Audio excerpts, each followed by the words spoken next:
City Council meeting for Monday, May 22nd, 2023. Would you please join me in the Pledge of Allegiance? I pledge allegiance to the flag of the United States of America and to the republic for which it stands, one nation, under God, indivisible, with liberty and justice for all. Madam Clerk, would you please call the roll? Certainly. Councilmember Harmon is not yet present. Councilmember Friedman? Here. Councilmember Oscar Gutierrez? Present. Mayor Pro Tem Alejandro Gutierrez? Here. Councilmember Snedden? Here. Councilmember Jordan? Here. And Mayor Rouse. Here. And very good. Would you lead the item into the start, please, Madam Clerk?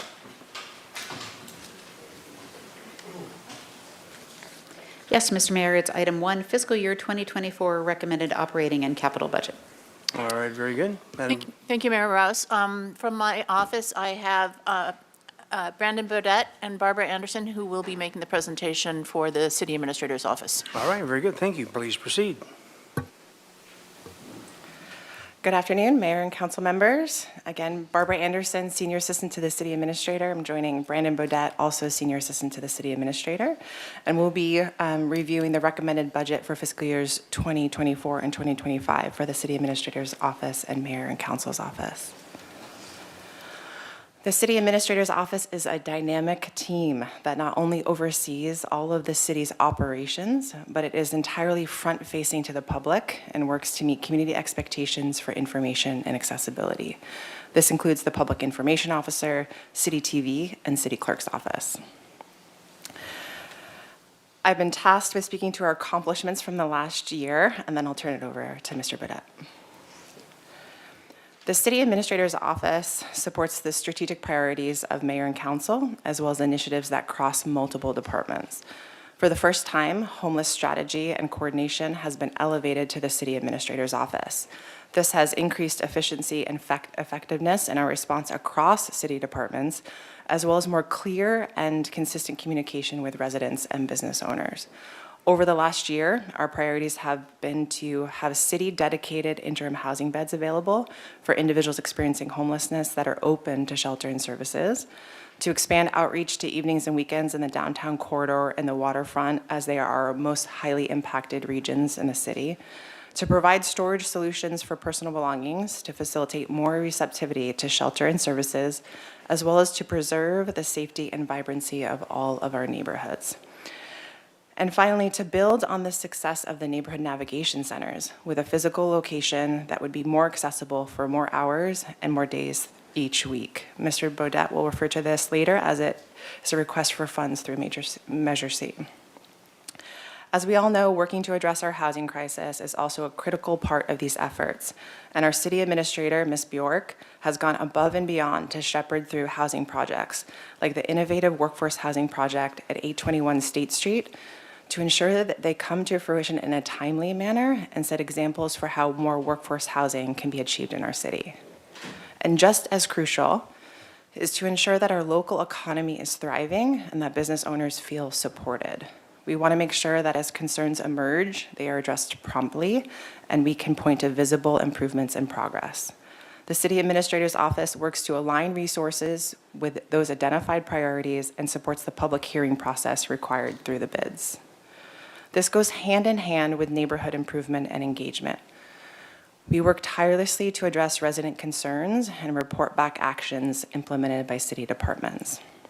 In the last year, the Neighborhood Improvement Task Force has focused attention on Cacique and Alisos on the east side, as well as Euclid Avenue on the west side. That has led to visible improvements in these areas that are now being monitored and maintained. The City Administrator's Office has also initiated a sidewalk vending task force that will be expanding outreach and education on how to become a licensed and permitted vendor, as well as to lead enforcement actions when necessary. Next slide.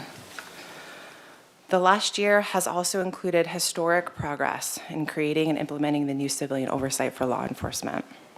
We now have a newly reconstituted Fire and Police Commission that is stepping into new duties and authorities of oversight. We also recently completed the audit of the Santa Barbara Police Department that has solidified our approach to oversight and will advance the department forward in areas that were already noted for improvement and refinement. Ms. Bjork has also prioritized more focus on our legislative advocacy. Mr. Bodette and I are working together in support of the city's legislative platform and to elevate our day-to-day management and revenue challenges to policymakers in Sacramento and Washington, D.C.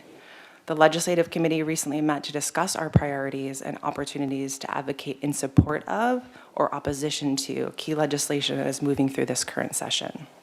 We are also exploring the opportunity to retain a lobbyist to represent us in Sacramento. Lastly, as you all know, the planning for, response to, and recovery from the January storms and significant rainfall this winter season was led by the city administrator and assistant city administrator. The all-hands-on-deck approach proved to successfully mitigate the worst of the worst that could have happened. And it is because of, again, the tireless work of our team across city departments that we've been able to recover quickly and support vulnerable community members that were impacted. Now I'll turn it over to Mr. Burdette to go into detail on another citywide initiative being directed by the City Administrator's Office.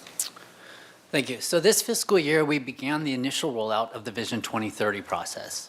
This is basically a initiative to implement improved operational efficiencies, engage our workforce, and work towards being a smarter government here at the city.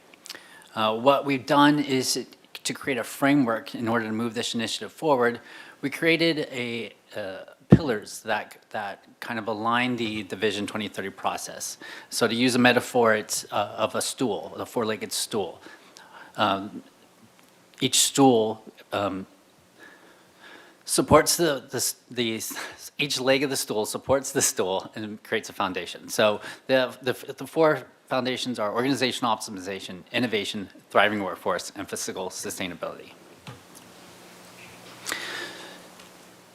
Once we implemented what we have in terms of structure, we have three phases that we want to align the Vision 2030 process in, and those align with the budget initiative. So the two-year financial plan, FY 24-25, would be our first phase. Second phase for a more mid-range planning would be towards 26-27 financial plan, and then FY 28 and beyond would be our third phase for our more long-term planning. So we began the rollout actually in June of 2022, when we brought the Fiscal Sustainability Initiative to the Fiscal Finance Committee. And what this was an opportunity for Finance Committee to take some more deep dives into department budgets. Specifically, Community Development, Library, and Parks and Recreation were able to bring theirs and really get into what services they provide and how those are being funded. And then in July of 2022, the Finance Committee saw the Vision 2030 overview. And correspondingly, the next day, we announced that organizationally. And then the work began. So we started to develop working groups that were specific to initiatives such as revenue, operations, and communications. And then we moved into March of 2023. And that's when the City Council saw Vision 2030 come before them in the budget work session. We also initially rolled out the I Suggest pilot program. And this was a program that we engaged all city staff throughout the organization that could give us ideas, initiatives that they feel that they could, we could move forward with. And the work continued. Budget development was brought forward. We did our core measurements, which I'll talk about in a second. And the working groups continued to move forward. So we also had Thriving Workforce join forces with the other revenue groups. So we had interdepartmental teams that kind of came up with initial ideas and suggestions, and then as we vetted them, engaged more staff to really draw those out. And the Finance Committee continued their work. They would look at different policy management, reserve policy, pension management, cost recovery, and revenue policy was the most recent policy they went over. And then in fiscal year 24 is when we'll really begin this process. We'll begin to implement some of the identified improvements that we've been looking at. We'll continue to evaluate opportunities and reprioritize, and then we'll really get into our core measurements. So something that comes out of the City Administrator's Office is our Performance Measurement Program. Formerly, this was our P3 program. But we really wanted to take an opportunity to take a look at this and make sure that they were meaningful to staff and the community and the council. So we decided to redo this program and then align it with the Vision 2030 process. So what we do with these is departments make goals that specifically align with 3 pillars of Vision 2030, and then establish measurements that directly speak to each of those goals.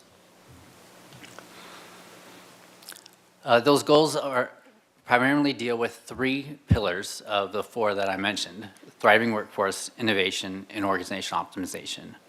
A lot of departments have brought these forward to you, and you'll notice that some of the goals are very wordy in nature, and that's deliberate. Departments really took some time to look at what kind of workload priorities they want to do in terms of these pillars and goals, and where they want to be as a department in the next couple of years.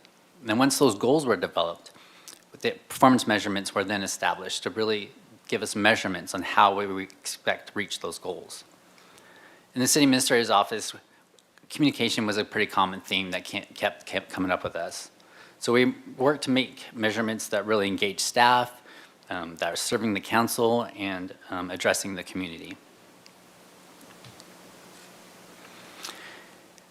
And a kind of a good example of what Vision 2030 kind of really encapsulates is some work that we've been doing out of our city clerk's office. We've made some great operational improvements, and these were ideas that came specifically driven from staff. Staff in the city clerk's office did the work.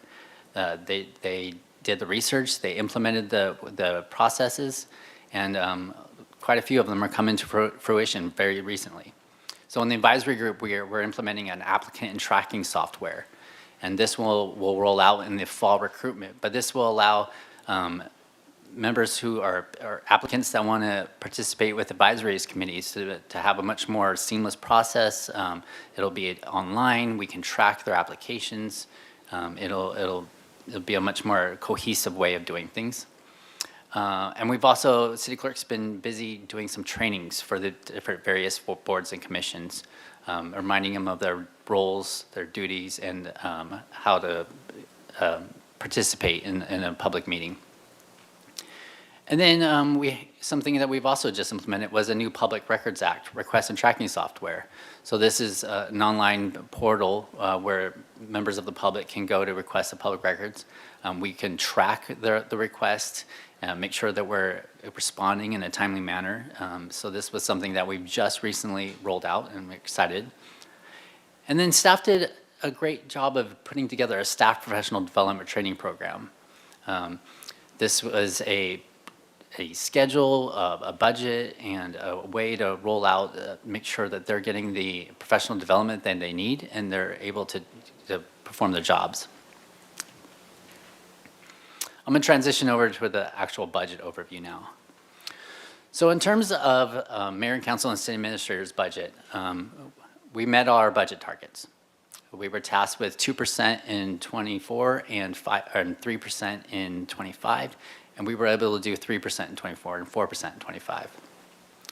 We did this several different ways. In the city administrator's budget, we took a more holistic approach to our budget. So if you will, we took the budget and put all the pieces back together and then redistributed those pieces of the pie to our various programs. So, and city clerk, for instance, got a little bit more budget and to do their training program, and our city TV program got a little bit more money in their hourly line so they could work on staffing. And then we readjusted the rest of our corresponding expenditures. And then we made some changes to our revenues. So specifically in cannabis permitting, any license holder that renews their permit or makes amendments to, we're now accounting for that in the city administrator's budget as the work to oversee that comes directly out of our office. And you'll see in the Measure CA budget presentation coming up forward, there's an allocation for homelessness efforts. This will be overseen by the city administrator's office. And in mayor and council's budget, we made reductions to the only place we really are able to do so, and that's the outside entities portion, and I'll get to that in a second. So here is a chart of the city administrator's office budget over the last 2 years and the next 2 years, and the corresponding next 2 years. We're very staff-driven. most everything is in our salary and benefits and our allocated cost type items. There's kind of these blips in supplies and services in that aqua portion. And that's directly related to election costs. Whenever there's an election year, we see an increase there. This table is exactly what you'll see in the online budget transparency tool. I'm going to work through this and just kind of explain some of these. In salary and benefits in FY22, we had quite a bit of savings. We had turnover at almost every position, and as we got up to fully staffing, it just took us a little while, so we had quite a bit of savings in '22. And you'll see that large 1 million plus item in supplies and services. Like I mentioned, we had an election year last year, so our costs typically go up in there. We also had a double whammy, as in we also had redistricting last fiscal year, so that also was a big increase. In FY23, these are projections that, due to timing, we kind of make these mid-year, but towards the end of May, we know we actually won't spend all the revised budget that's being represented. Specifically, like in supplies and services, there's a $200,000 ARPA allocation in there for homing or for housing related items that won't be spent this fiscal year. We had some money in the special projects line there directly related to the civilian oversight and that we won't quite fully spend. And in capital, we actually will spend that money, that $250. That you'll see an extra increase in there, and that was directly related to the council chambers project and upgrading all the technology in here. In FY24 and 25 is what we're recommending and proposing to move forward with. The only item to note is an increase in the supplies and services in FY25, and again, that's directly related as it's an election year next year. In the city administrator's office, our revenues, there's only real two primary revenues that kind of come in here. That's in our fees and charges.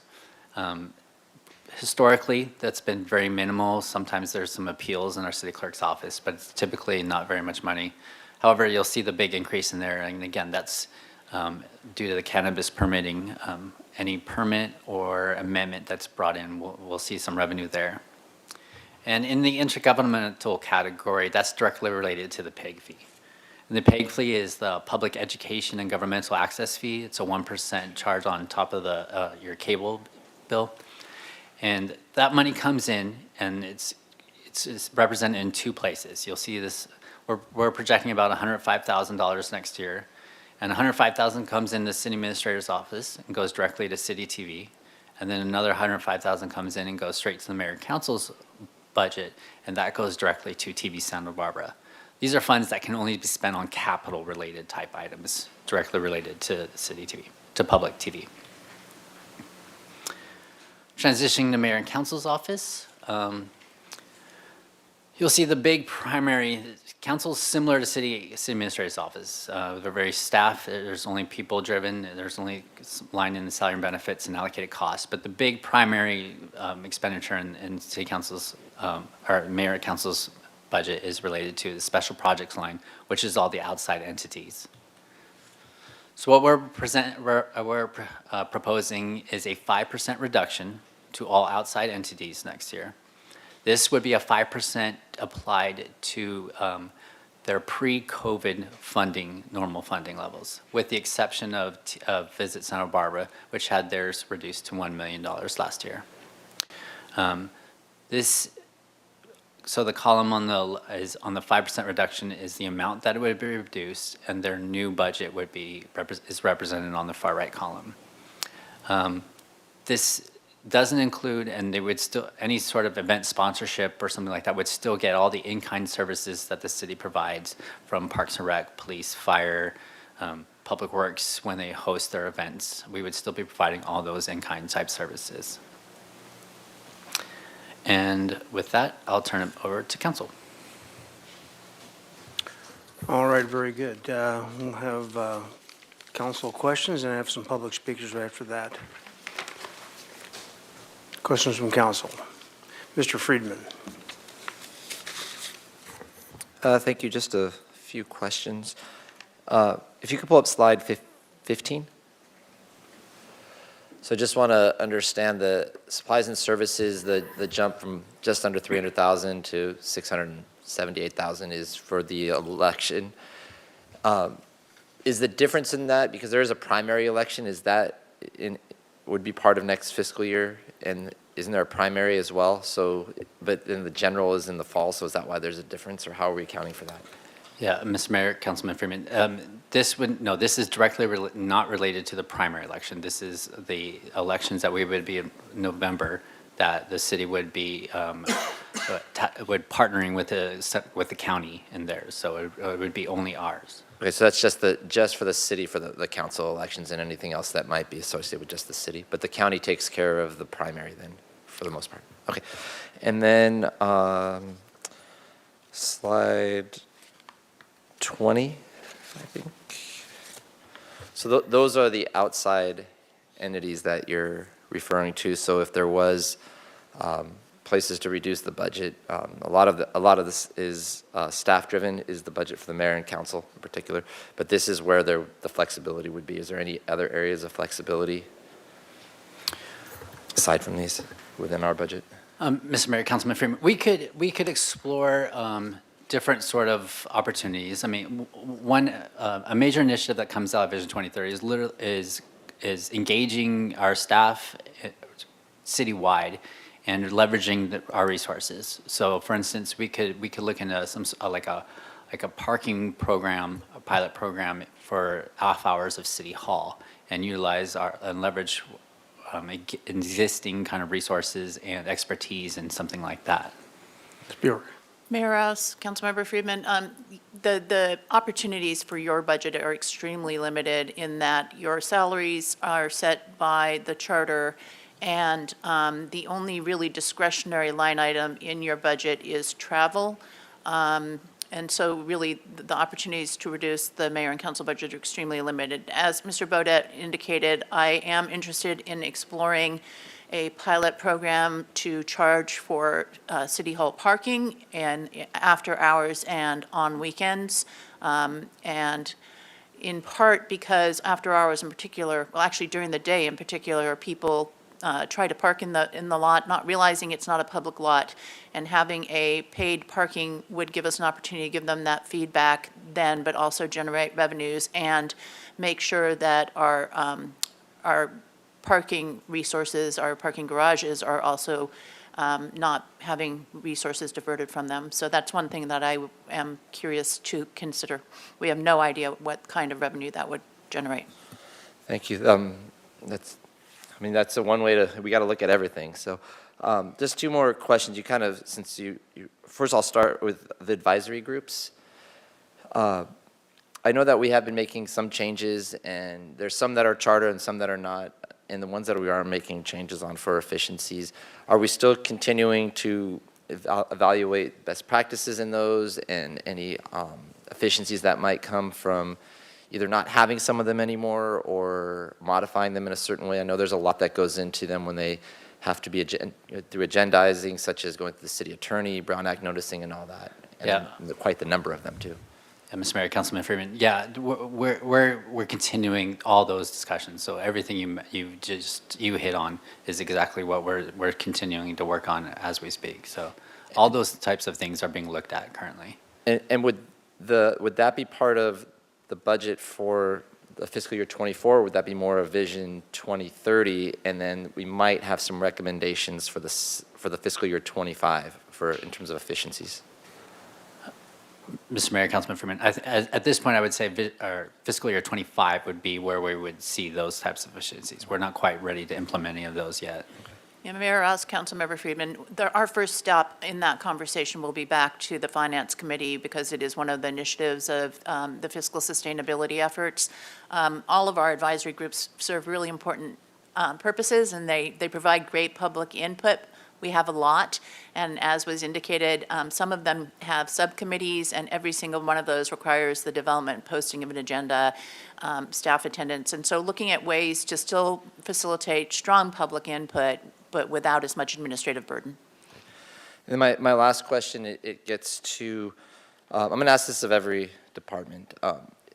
It has to do with the discussion the council had on the first day of public safety, and if we were to go down the path of not reducing public safety budgets, it would need to be made up somewhere in some other departments. So in addition to this, what other types of things would you be looking at? And again, I'm not asking for a specific number or program, but what other things would you have to look at? Or would you consider looking at, not have to look at?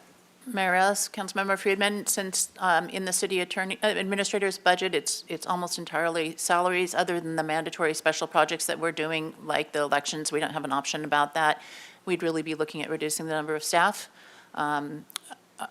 Short of, as I indicated, we might be able to generate a little bit more revenue from the use of our parking lot, but short of that. And of course, it is at your discretion to figure out how you fund your outside agencies, your outside entities.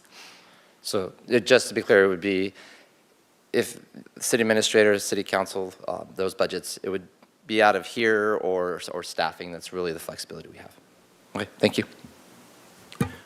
Ms. Sneddon. Thank you, Mayor Rouse. Thank you. It's nice to see the timeline for the rollout of Vision 2030. And I have some questions about it.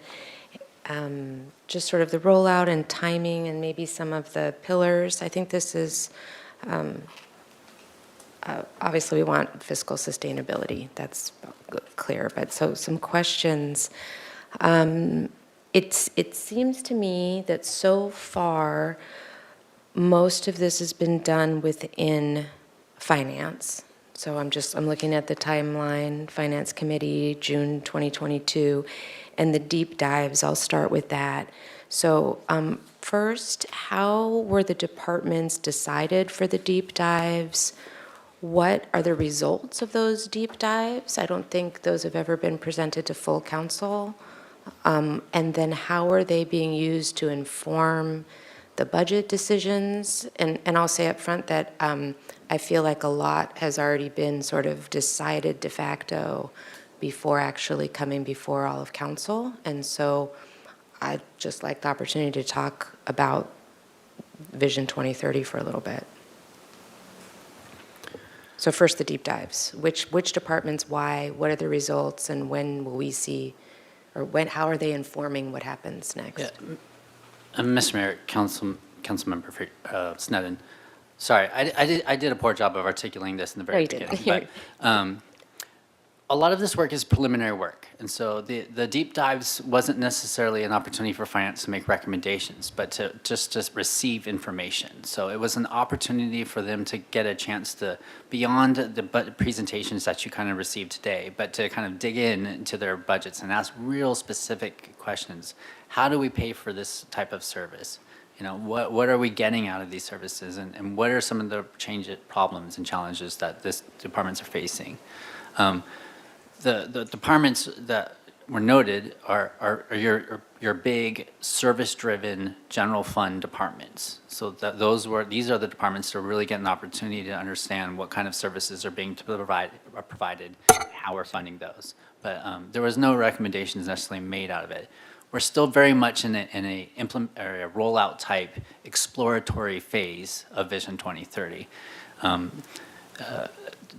All these working groups are made up of interdepartmental teams of various levels throughout the organization. As we kind of vet information and identify potential answers, we bring in more our experts throughout the organization to really kind of vet those problems. And as we come up with more concrete recommendations and things that we can implement, that's when we would be bringing them before our council and really getting better direction. But that's kind of the rollout of how we're approaching this. We're still very much an exploratory, what's feasible, what's not type of phase. And just for those three departments? Is that? So in terms of just the deep dive work by the Finance Committee, those were the first three to get those type of deep dives. Okay, thank you. And I'm just trying so on, I guess, page or slide 8, so we've had our city council budget work session, and that's sort of when the concept was introduced with the pillars and the stools. the legs of the stool, and then the work continues. So will all of this sort of philosophically come back to council, or is this purely an administrative initiative, or what is our role as a council? Yeah, Mayor Alice, Councilmember Sneddon, this is the kind of work that we typically do in any department, but usually that is departmental work, looking at a specific issue or specific item for a recommendation.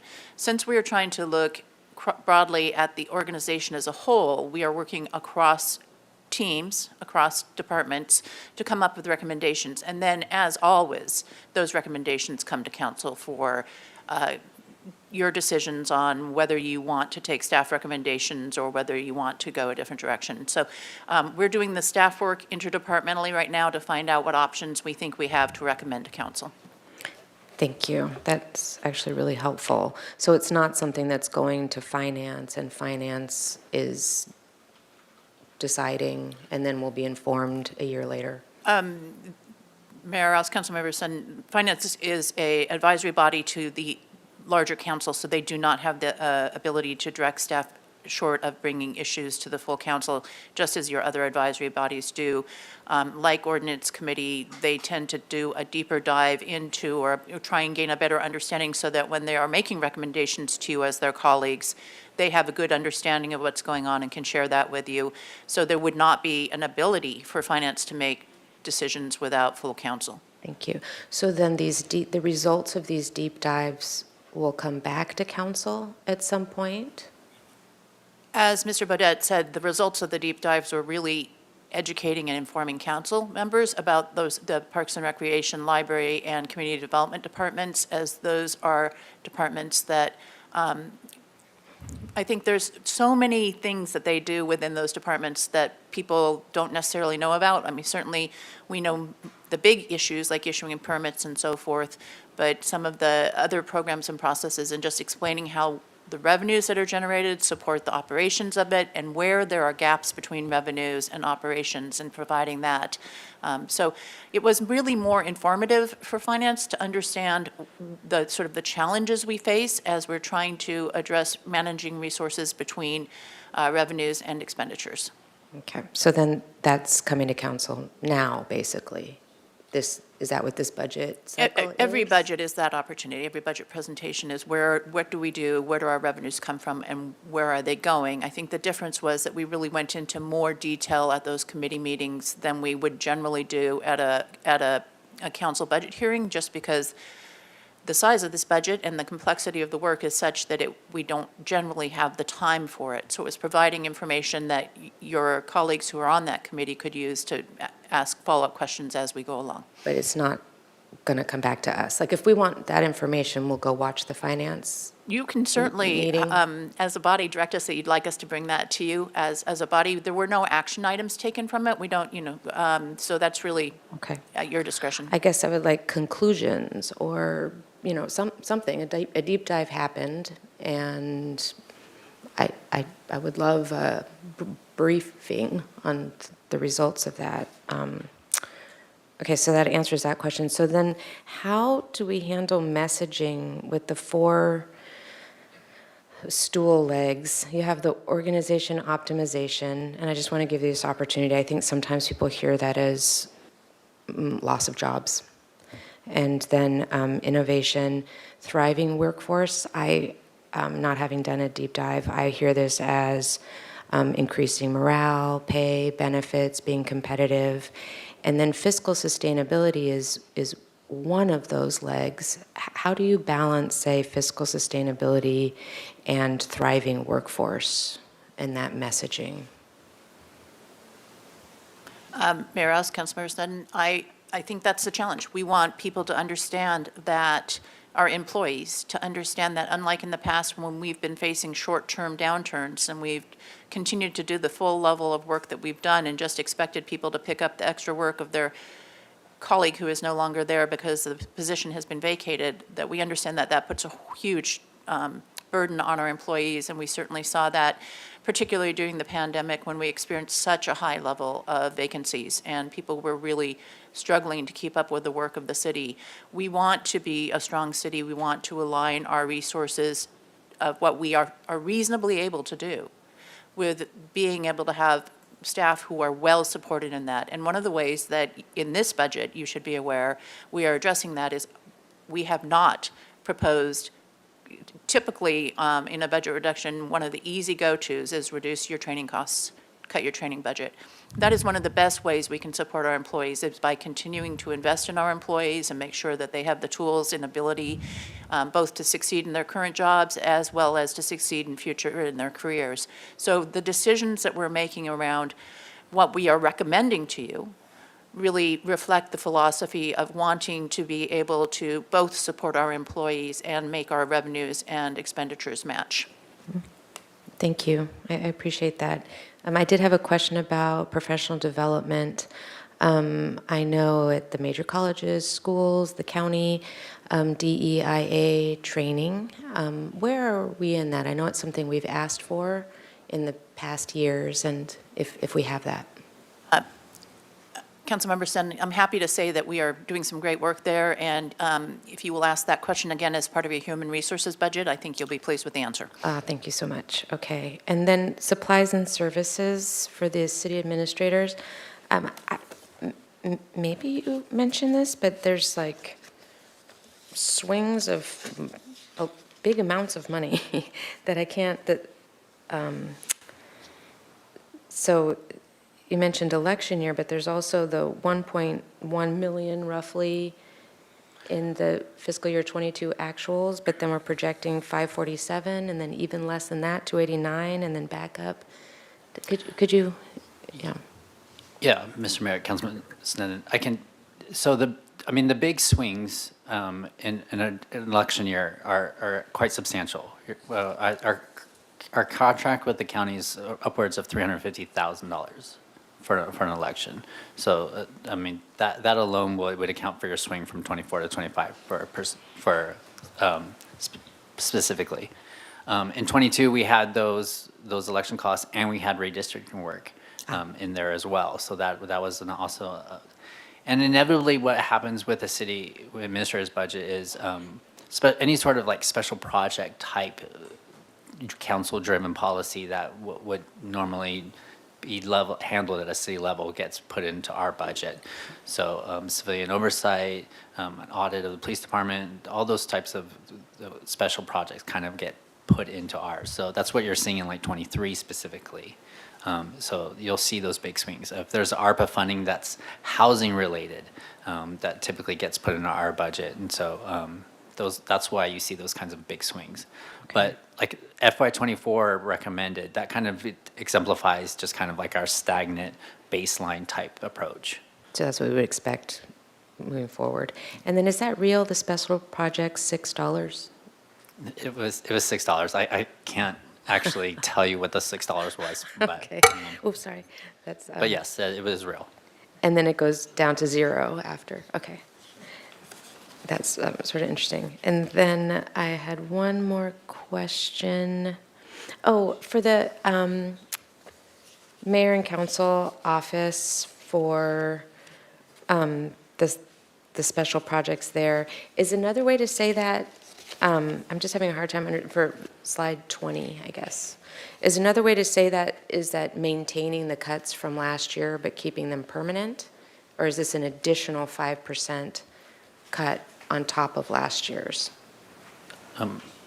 Mr. Mayor, council members, this is a 5% on their initial normal funding. So this is not in addition to what they received this year. This would be back to their baseline levels. And I believe they had a 3% this year, so it would essentially be a 2% from what they're looking at this year. So 5% from their baseline, from their normal funding amount. Oh, 5%? Not additional. So it'd be, in terms of additional, it'd be 2% additional. From this particular year, that is correct. Okay, thank you. And then I just have one overarching question, and I'm not sure you can answer it today, but at some point before the end of the budget cycle, maybe it's a question for finance, but our total structural deficit this year is something like $3 million, somewhere in that range? Or, I'll, it's a quick question, but. So yeah. I think there are two pieces I wanted to say to answer that question. The first is the unfunded structural deficit that we're looking at, Mr. DeMartini can speak to, but recognizing that if you think about it in terms of like historical expenditures, we are trying to cut that structural deficit before we even, in the proposed budget, so the structural deficit is somewhat understated. Okay, so I guess I'll ask the two parts then maybe. So it's what the deficit is this year, and then what is our margin of error on our estimates for revenues? And you don't have to answer it today, it can be answered by the end, but I'd like to start getting an idea of that. Yes, Councilmember Sneddon. So the structural deficit before any expenditure reduction targets are implemented is around $3.8 million in the general fund in fiscal year 2024. The total amount of savings, excuse me, in the recommended budget for those expenditure reductions is around $2.7 million, which will result in a deficit of about $1 million, $1.1 million. That's in the recommended budget for fiscal year 2024, okay? As far as the margin of error in regards to our revenue projections, at the last Finance Committee meeting, we went over our revenue projections in great detail, all of the individual tax revenues, property tax, sales tax, transient occupancy tax, cannabis, all of them. And we explained the trends that we're seeing, historical trends, what we're projecting in the current fiscal year, as well as the next 2 fiscal years. We explained our methodology for our forecasting assumptions. I would say in general, our revenue projections are on the more aggressive side than they've been historically. As we've kind of come out of COVID, we have a little bit of a better sense of where they're landing, although there still is some variability that we're reviewing as it relates to economic uncertainty, the threat of a recession, the debt ceiling. I mean, all those things we review and we really stay on top of it. So it's the best forecasting we can do at this time. But again, we're open to comments and discussion from council to refine those as needed. Okay, thank you. All right, very good. We have some public speakers on this item. 3 minutes at the dais on this specific item. We'll start with Kathy Janega Dykes.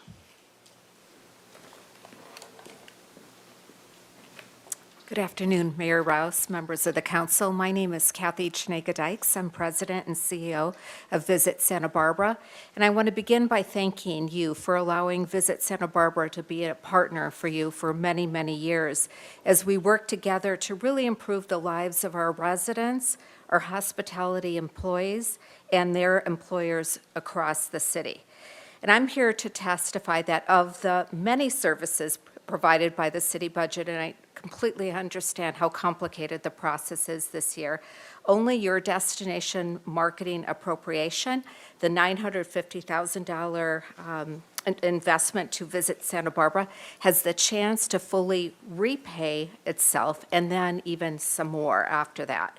Your annual investment in sales and marketing expands our reach in some of the most important markets, attracting those visitors who pay more than just the transient occupancy taxes, but they're also paying the sales tax, parking fees, airport fees, and who support other businesses that are also paying property taxes and business fees.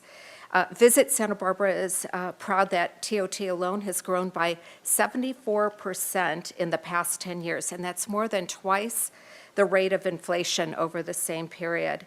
And put another way, the general fund received over $11 million more this year than it did in 2013, and all with the same tax rate and exactly the same number of hotel rooms available.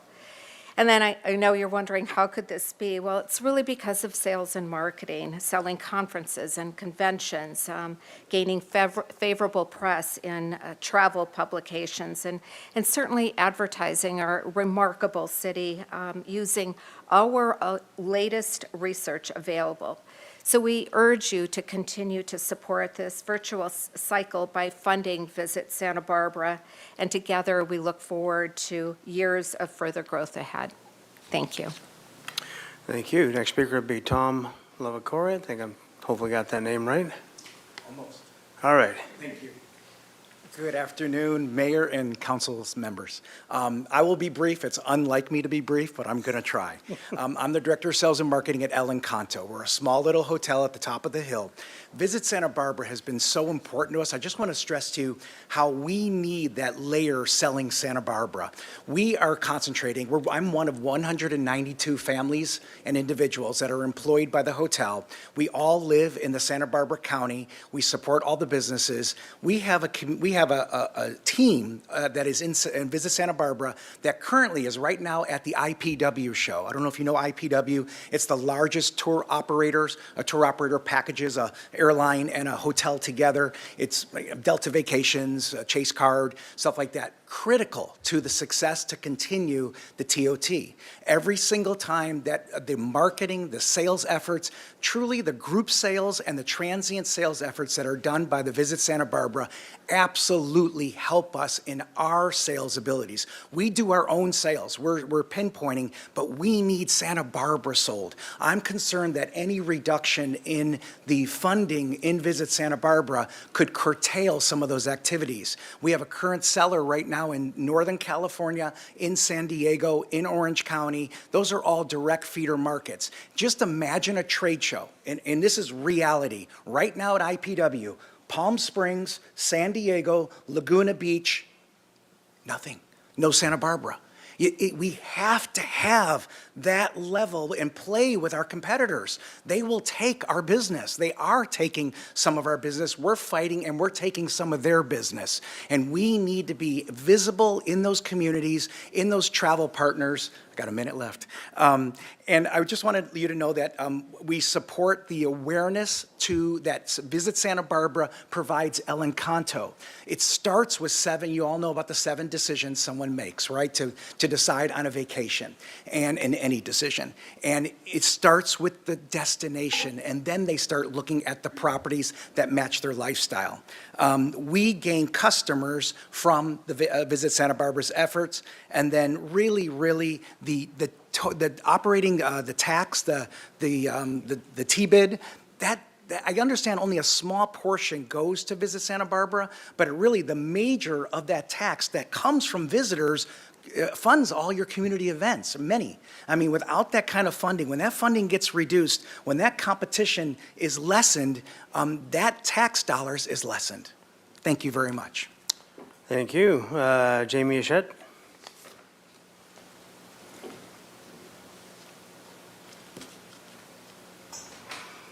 You got that right. Thank you. That never happens.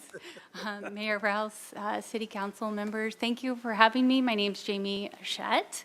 I am from the Santa Barbara Botanic Garden, a nonprofit here in town, and Santa Barbara's in our name, right? I was asked by Visit Santa Barbara to come here and share a little bit of story about how their team is so important in the work that we do. So the garden, everybody thinks of as just a beautiful place to come take a walk, see Santa Barbara, a little bit of Santa Barbara. You can actually walk through California visiting our space. And part of what we do is to get people engaged with nature.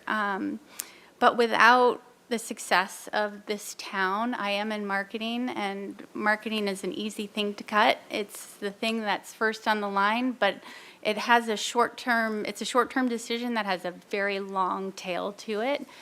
Without visitors coming to our region, we can't continue our mission, and we work really closely with Visit Santa Barbara. We have a very small budget, and their input into our PR, getting our story out, using what we're doing to attract people into Santa Barbara, and we work with, that's how I met Tom. We have all these connections that they connect us to hotels and just our visitors, right, so that we can continue our mission. So I just wanted to come here and speak on behalf of the garden and just really talk about how important it is to maintain that budget so that we can continue to thrive and protect our environment. And that starts here in Santa Barbara. Santa Barbara is a hub for people looking to improve this world, right? And we need that. So thanks so much. I appreciate you listening. Thank you. And final speaker will be Babette Herzl.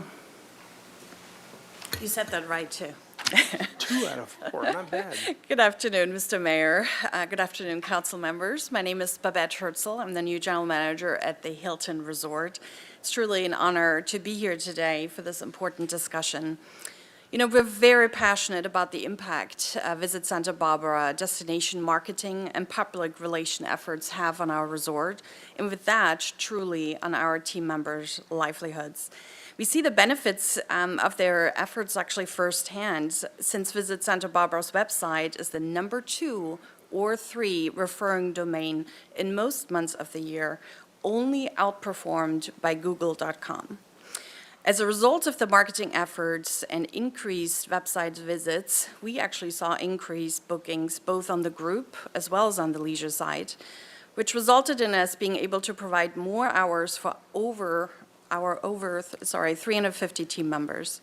Their livelihoods are made better and more fulfilling through each room night that is booked, not just during our busy summer months and high season, but also through the off-season.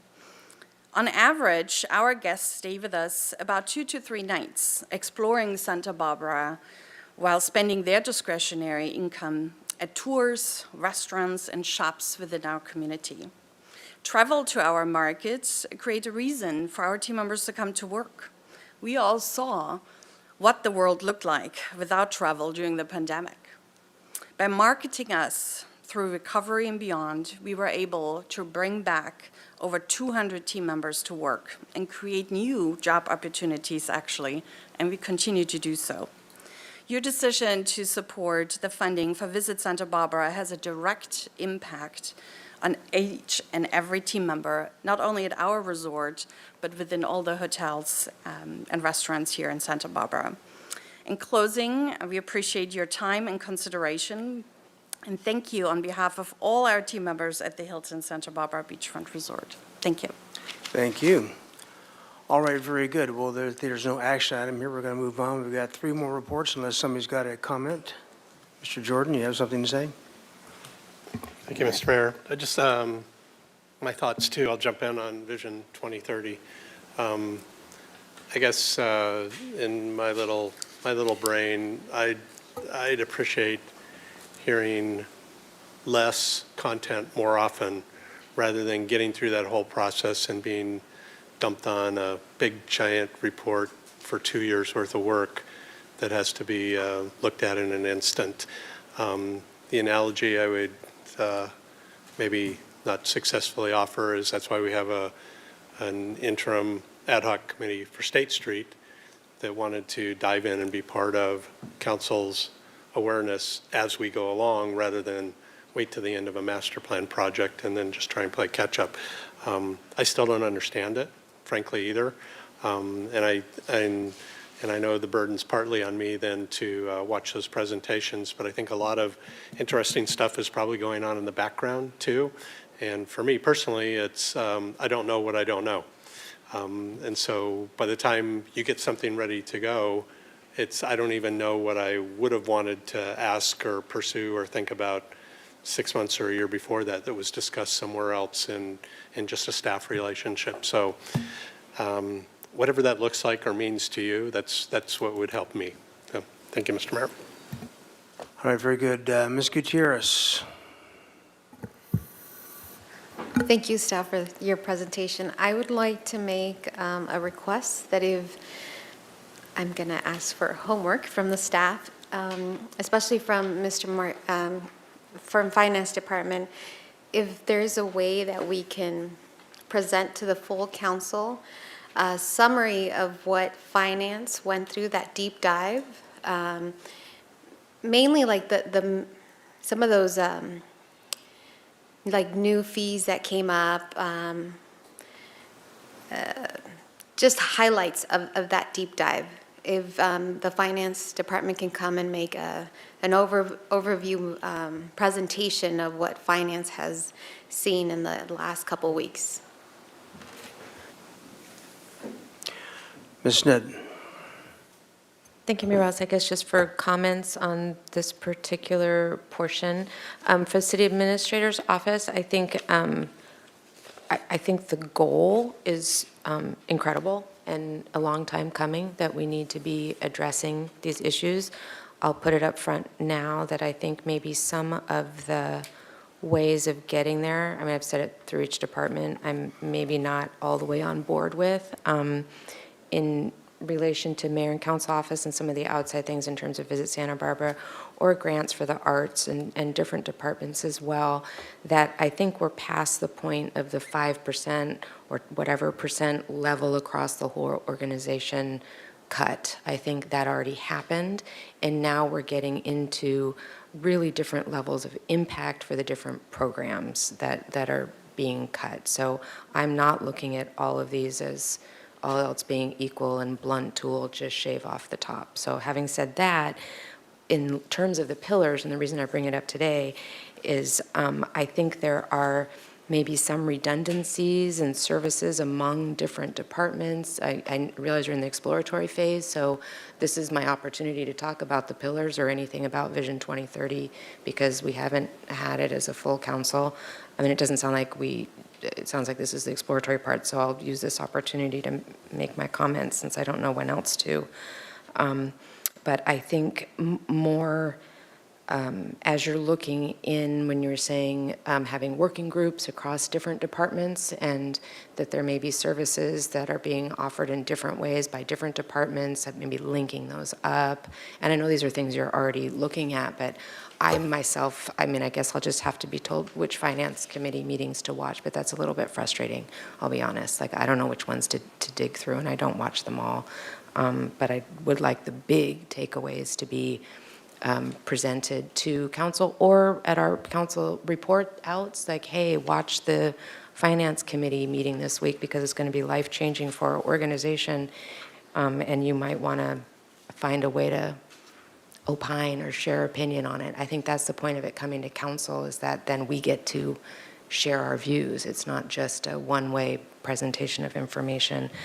But things like that, in terms of not wanting to just cut everything across evenly, things that are money generators, things like Visit Santa Barbara, things that make our town be a place that people want to come to, like the arts, like the film festival, like these special items in here, are revenue generators as far as I see them. And the arts are too. That's a really important one that brings people to town. That's part of what distinguishes us. So I don't think, I don't think everything cut equally, and some things are percentages that amount to just sort of, $4,000 here or there for us, which doesn't make a huge impact in the error bar of our revenue projections, but makes a really big difference in a small budget like the film festival or something like that. So those I don't see the same. And then I've already mentioned it, and I'll just keep mentioning it the same way Councilmember Friedman does about reminders, that things that make people come to our city are things like safety, and that it's not on fire, and that it's not crime-ridden. So, and that people who live here too. So I think, I'll just keep repeating it in the same way. Library, public safety, those are public safety things, and then the arts, tourism, the things that generate restaurant, outdoor dining, things like that are things that, in my mind, generate revenue. So that's what I'll say on that. Yeah, and once again, we're going to get a chance to distill all of these budgets down in the end of the process and make decisions and really elaborate then. So we want to get through these reports now. Mr. Friedman. I just want to speak briefly to the Finance Committee. I'll talk with Ms. Bjork about bringing something back if we can, but I just like just a higher level is that we actually haven't given any direction from the Finance Committee. It's similar to the Long Range Development Oversight Committee, where we hear the different things that are in progress and we check in.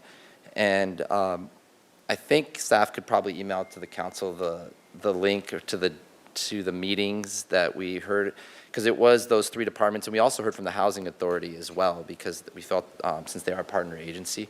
But I think that would answer a lot of questions of what we're doing on those 4 presentations in particular, of what it is. And a lot of that, it's already taking place here during these budgets. It's just a little deeper of a dive. So we could bring something back, but I just want to be clear on what it is that we would be bringing back, because the whole direction was to have the Finance Committee do those deeper dives and give direction and give that feedback. So Ms. Bjork, I'll just work with you and maybe our Finance Committee. We might even need to put it on an agenda at some point for us to discuss what we want to bring back to council, because it's not, because I'm not exactly sure what we should and shouldn't bring back at this point, since we haven't made any recommendations at this point. But I just wanted to give that perspective, and I think the first thing would be to send a link to all the council members so we can go back and watch those specific hearings of the 3 departments plus the Housing Authority. So thank you. Ms. Gutierrez? So I just made a request to the Finance Department to bring an overview of just the key points that we've deep dived. Is that okay with you? Okay. And my last comment, because I know my first comment was a request, I just want to thank the City Administrative Department for the presentation, and really, since I started council, the change in that department. I could honestly say that it is more diverse. You guys do a really good job in doing community outreach now. I've seen the difference, and having a bilingual staff makes a huge difference. There's a different environment there where I think if anybody would come from the community to ask for information, they would actually feel welcome. So I really want to acknowledge everybody there in the city administrator for the change. You can actually see it and feel it. So thank you. All right, very good. Let's, if we may, move on to the next item, which is the city attorney.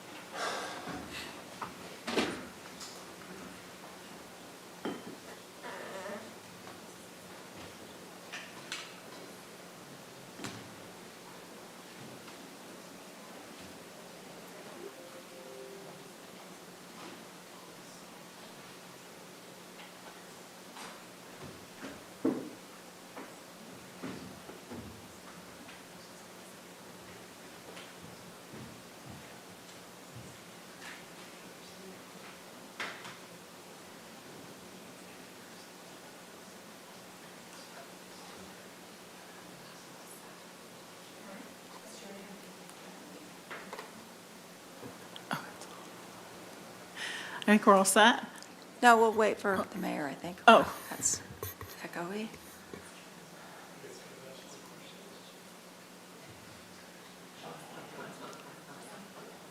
And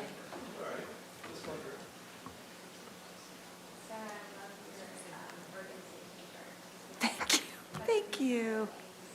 Thank you. Thank you.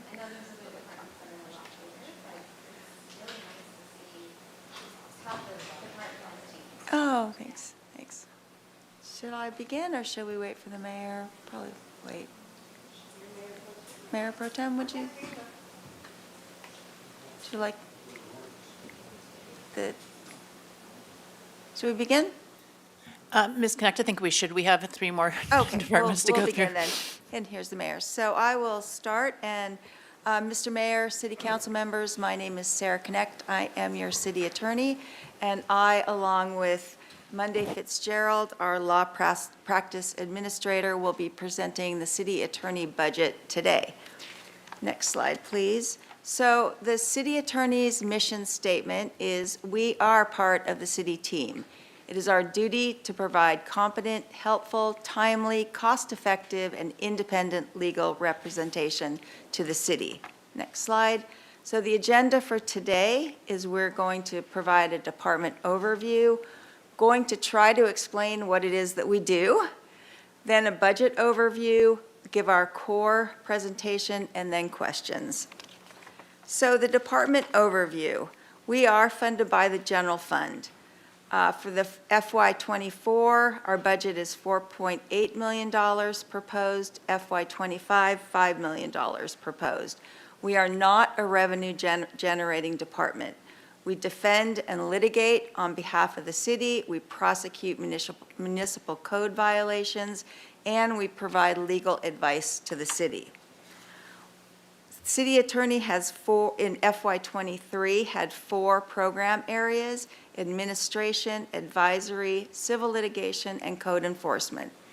Those 4 programs were funded for 16.75 FTEs, but we had 14 FTEs actual, so we're a bit understaffed. All of us cover multiple areas, as you can see. Next slide. So here's our organizational chart with the picture of everybody. As you can see, we have 7 attorneys. We're recruiting right now for an additional city attorney, 3. We have 1 investigator, 1 paralegal, 1 law practice administrator, and 4 legal assistants. Next slide. So we've had some staffing changes in FY23, including me, promoted to the city attorney, and I left an open city attorney 4 position. We promoted 1 city attorney 3 into the city attorney 4. We reclassified and added a new classification to the city attorney, assistant city attorney class, to add a new city attorney class 5, which allowed the promotion of 3 city attorney 4s into city attorney 5s in order to recognize that incredible amount of experience by those existing city attorneys. We hired 1 deputy city attorney, and we're recruiting for 1 assistant city attorney. We also continue to use the assistance of an hourly attorney as needed. Next slide. So what do we do?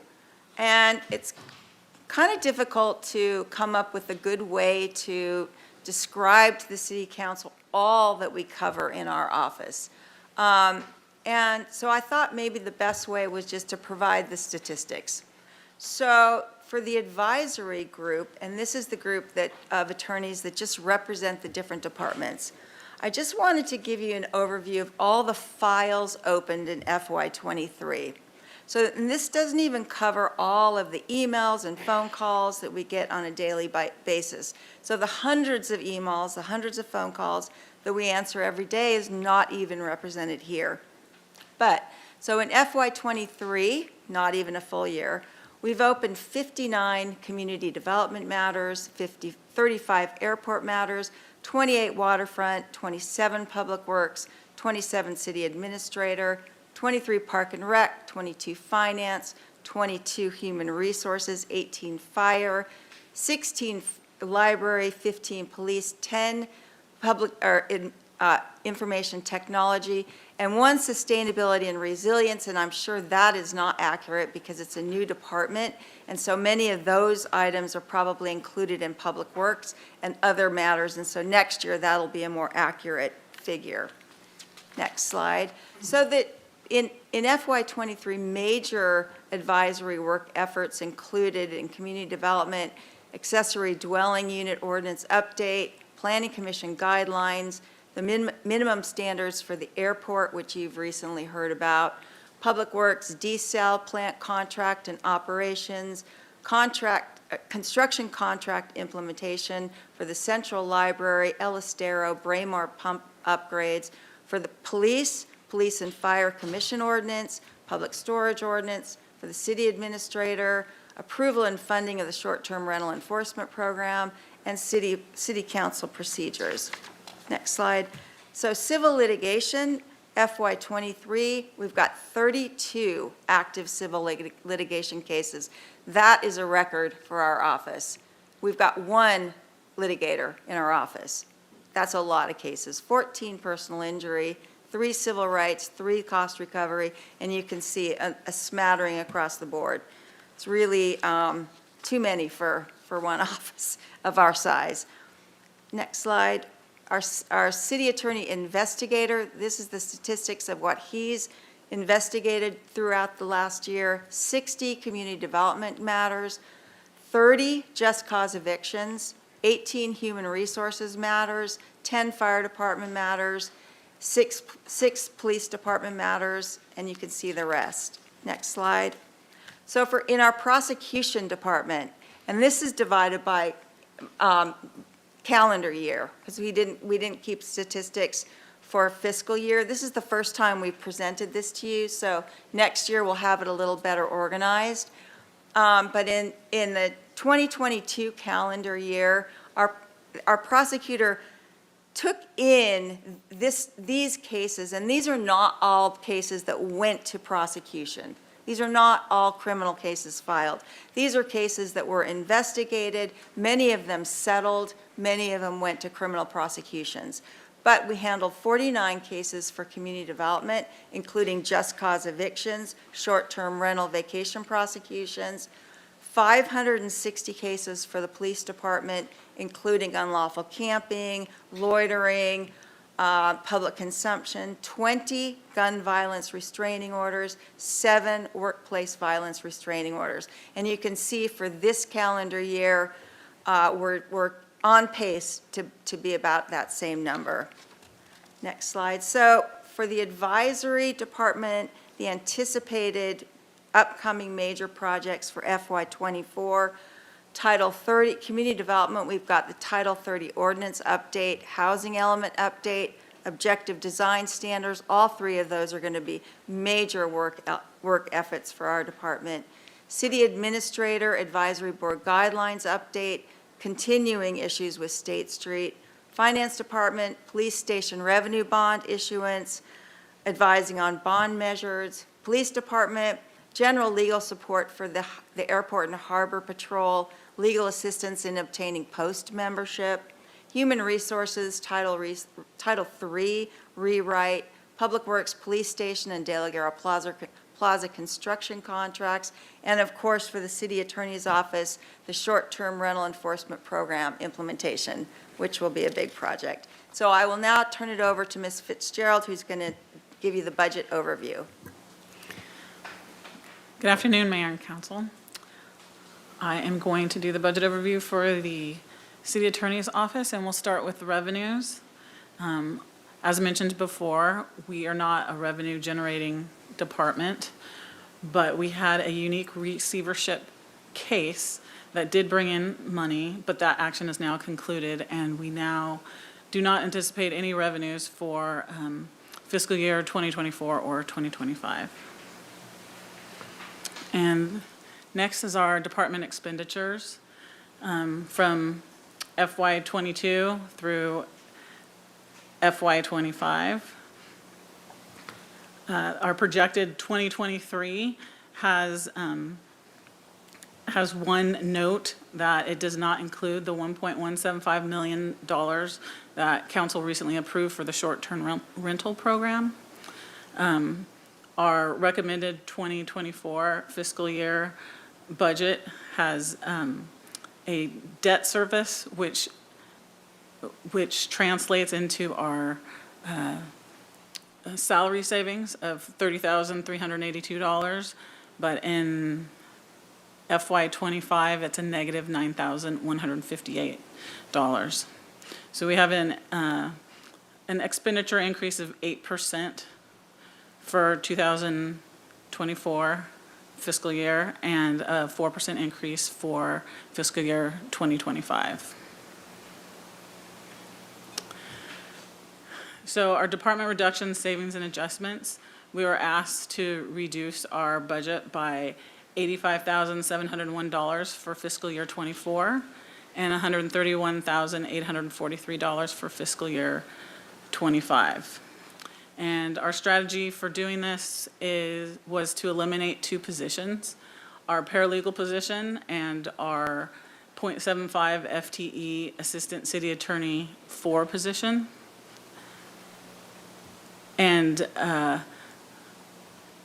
the elimination of those 2 positions not only hit our target budget reduction, but it also allowed us to reallocate the savings to increasing expenditures in our department, such as the 3 Assistant City Attorney 5s, our subscriptions, our rent, our membership dues and licenses, and unrecoverable costs for litigation and prosecution.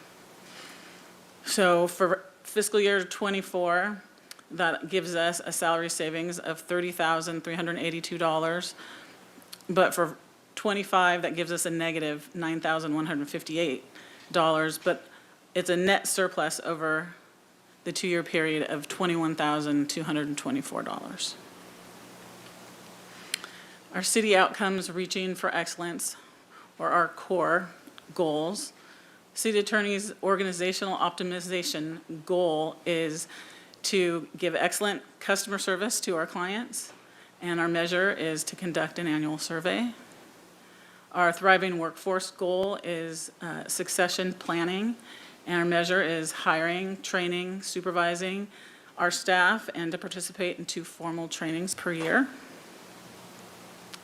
And then our city attorney's innovation goal is to create videos of municipal legal principles in order to educate new and existing city staff. And our measure is to create at least 1 standardized educational video regarding core municipal law for city staff, and those videos would be updated annually. And that concludes our presentation. All right, questions from council? Mr. Friedman. Thank you, and thank you for the presentations. It's always interesting when you see it all in one place of the wide variety of projects and things that the city attorney's office does, and thank you to all your staff. If you could you just clarify what skip tracing is in slide 13? It's, 55 cases of it, and I'm not exactly sure what that is. Thank you, Councilmember Friedman. So skip tracing is when you're trying to locate an individual for some particular reason to serve them process primarily. Okay, thank you. And then on short-term vacation rentals, that it's in the budget, the 1.1 million. Is the full 1.1 million of that is the full program in your department, or is some of that cost by others, or is it completely within city attorney's office? Councilmember Friedman, it was allocated to the city attorney's budget, but some of it will be used to fund programs perhaps within the city finance, within the finance department. It'll be contracted out to pay for a data searching program, and so we're not exactly sure yet how it's all going to be allocated, but it is in our budget at this point in time. Okay, but it's going, some of it's the services, it's not necessarily just for the staffing. Oh, no, right, exactly, yeah. And then if you could just pull up slide 19 real quickly. Just have one question on this. Yes. So on the budget target reduction for fiscal year '24, it's 85,000. In fiscal year '25, it's 131. Is the reduction in fiscal year '25, is that 85,000 plus 40, or is it you're going to, in fiscal year '25, you will have already reduced 85,000 and you have to reduce another 131? No, it's just the 131 for Okay, FY25. so the 131 is off of this year's budget. It's not, it's the current budget. It's not of the, it's not combining it. So you're not, No. not over 200,000. Okay. And then same question, just if you had to make additional reductions, what areas would you be looking at? And again, not specific numbers or programs, but just in general. So, Councilmember Friedman, as Ms. Fitzgerald explained, we have an additional $21,000 in salary savings. So we do have that, because we've already done staff reductions to meet our target savings in '24 and '25. So through those target reductions and position cuts that we've already made in '24 and '25, we have an additional $21,000. Obviously not knowing what our share of additional budget reductions would have to be, if it would be deeper than that, we really can't afford additional position cuts at this point without severe severe lack of the ability to provide the services we need. So the only other place that we could cut would be in, we have budgeted for litigation and prosecution unrecoverable costs. And what this is in order to, some of the cases that come to us come without any budget. For example, writ of mandate cases come from the Community Development Department, or prosecution cases come without any funding. So in order to service those cases, you have to be able to hire experts, you have to be able to provide for transcripts, you have to be able to pay for service of process. There's lots of costs that are associated with those. In past years, those costs were not paid for in our budget at all. So the money was just taken out of other places. So this is the first time we've actually tried to budget for those.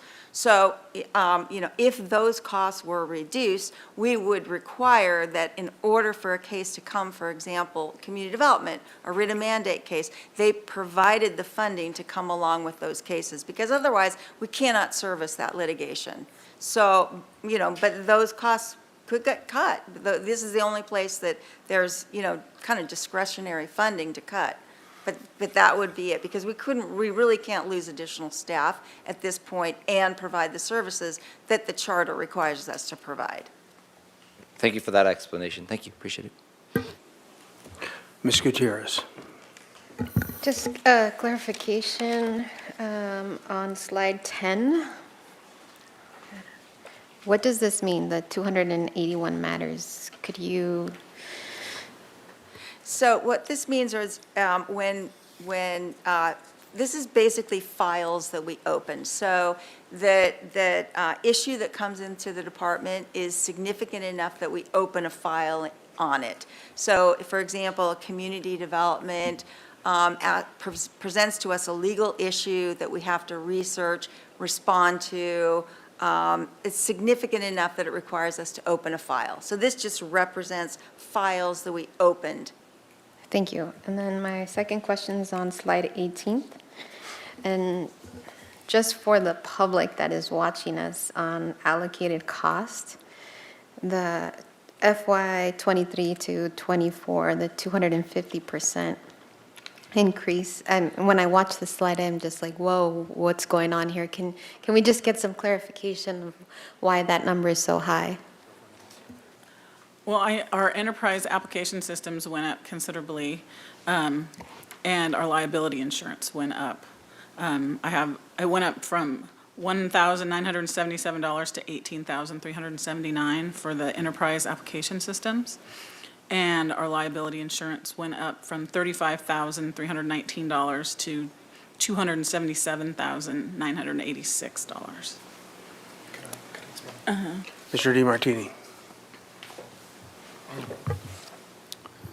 Honorable Mayor, members of the City Council, I'd like to expand on that response in regards to the general liability insurance portion.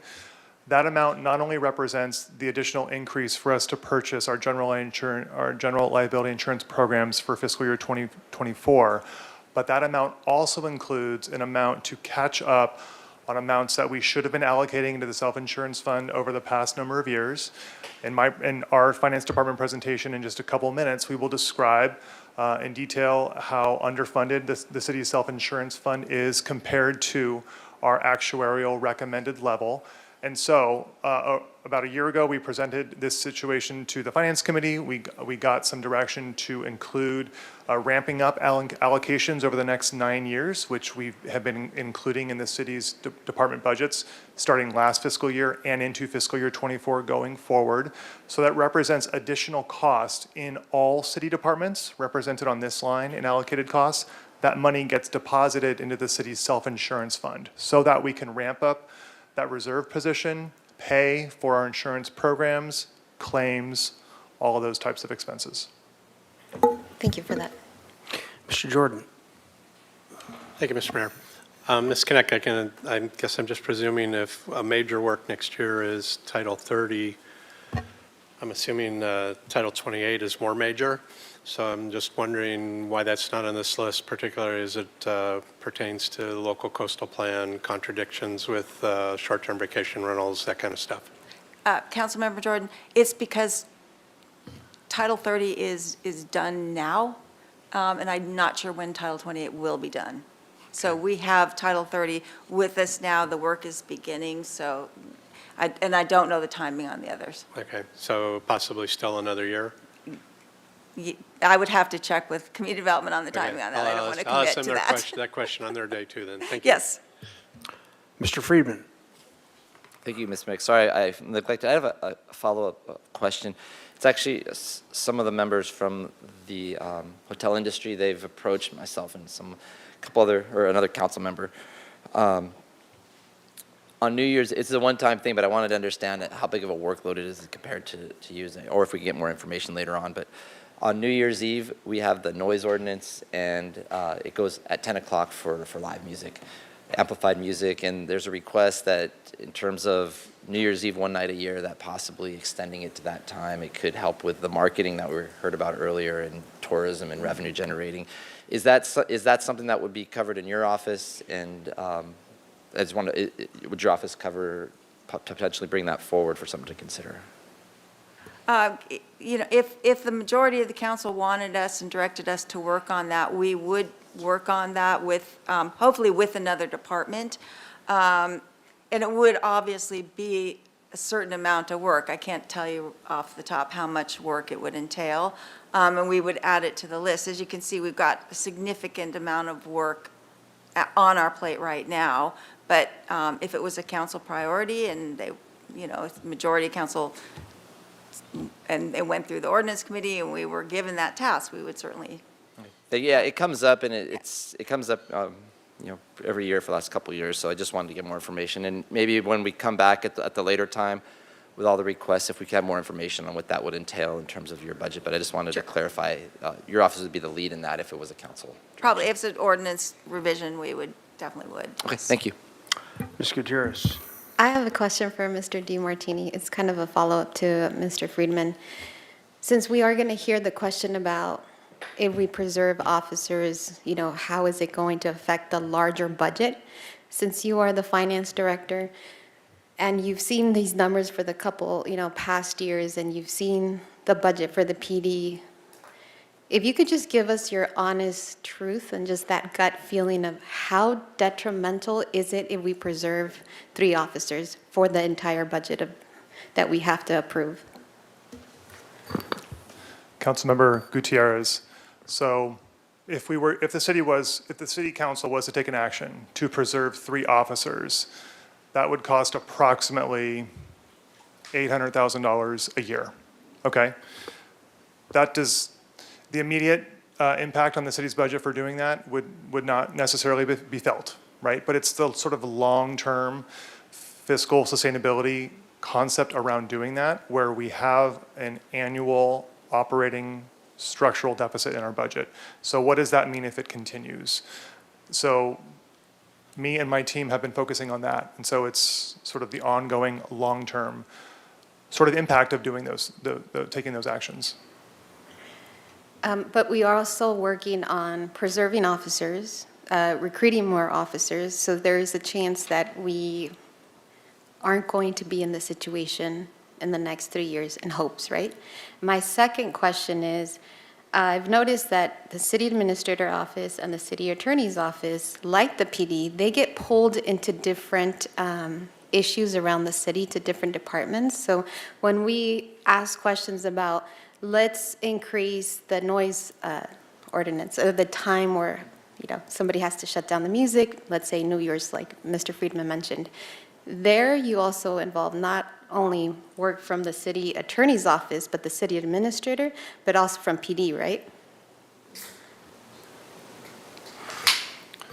Councilmember Gutierrez, yes. So all of the support departments, including finance, city attorney, city administrator, many other departments, IT, all of those functions support the programs and services provided by the police department, absolutely. Okay, thank you. Mr. Gutierrez? Thank you. Can we go back to slide 13, please?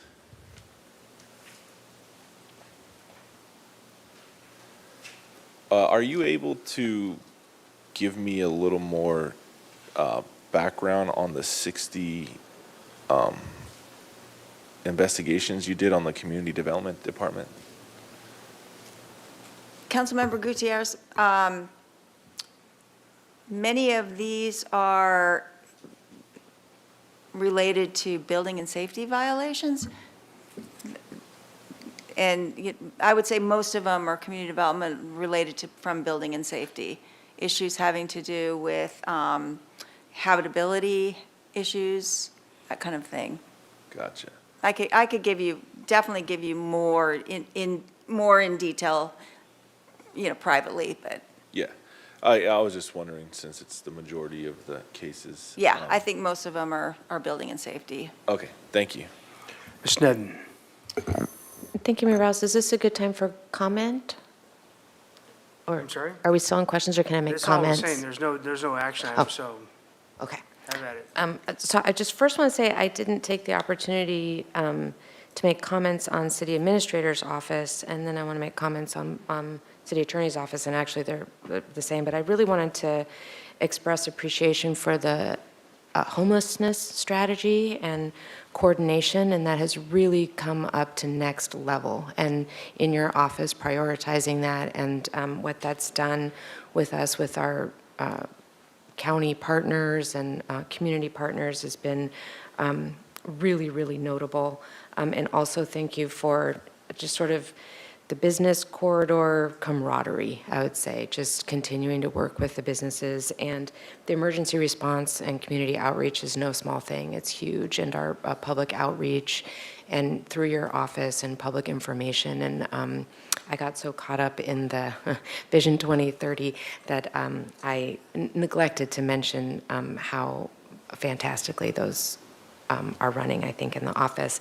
And then to City Attorney, Ms. Connect, I just want to say how much I appreciate your professionalism, your demeanor, your transparency, your ability in this presentation really shows it to delineate what it is that's being worked on, what the priorities are, what direction we're heading, who is working on what, and your responsiveness over the time that you've been in this position. I just really see it as a benefit for the whole office, and appreciate, as you two are our only actual direct, I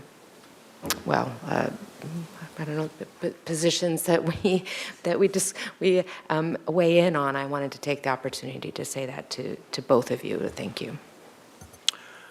All right, very good. Well, there are no speaker slips, so with that, thank you very much, and we will move on to the next one, which is human resources. Any humans out there? All right, very good.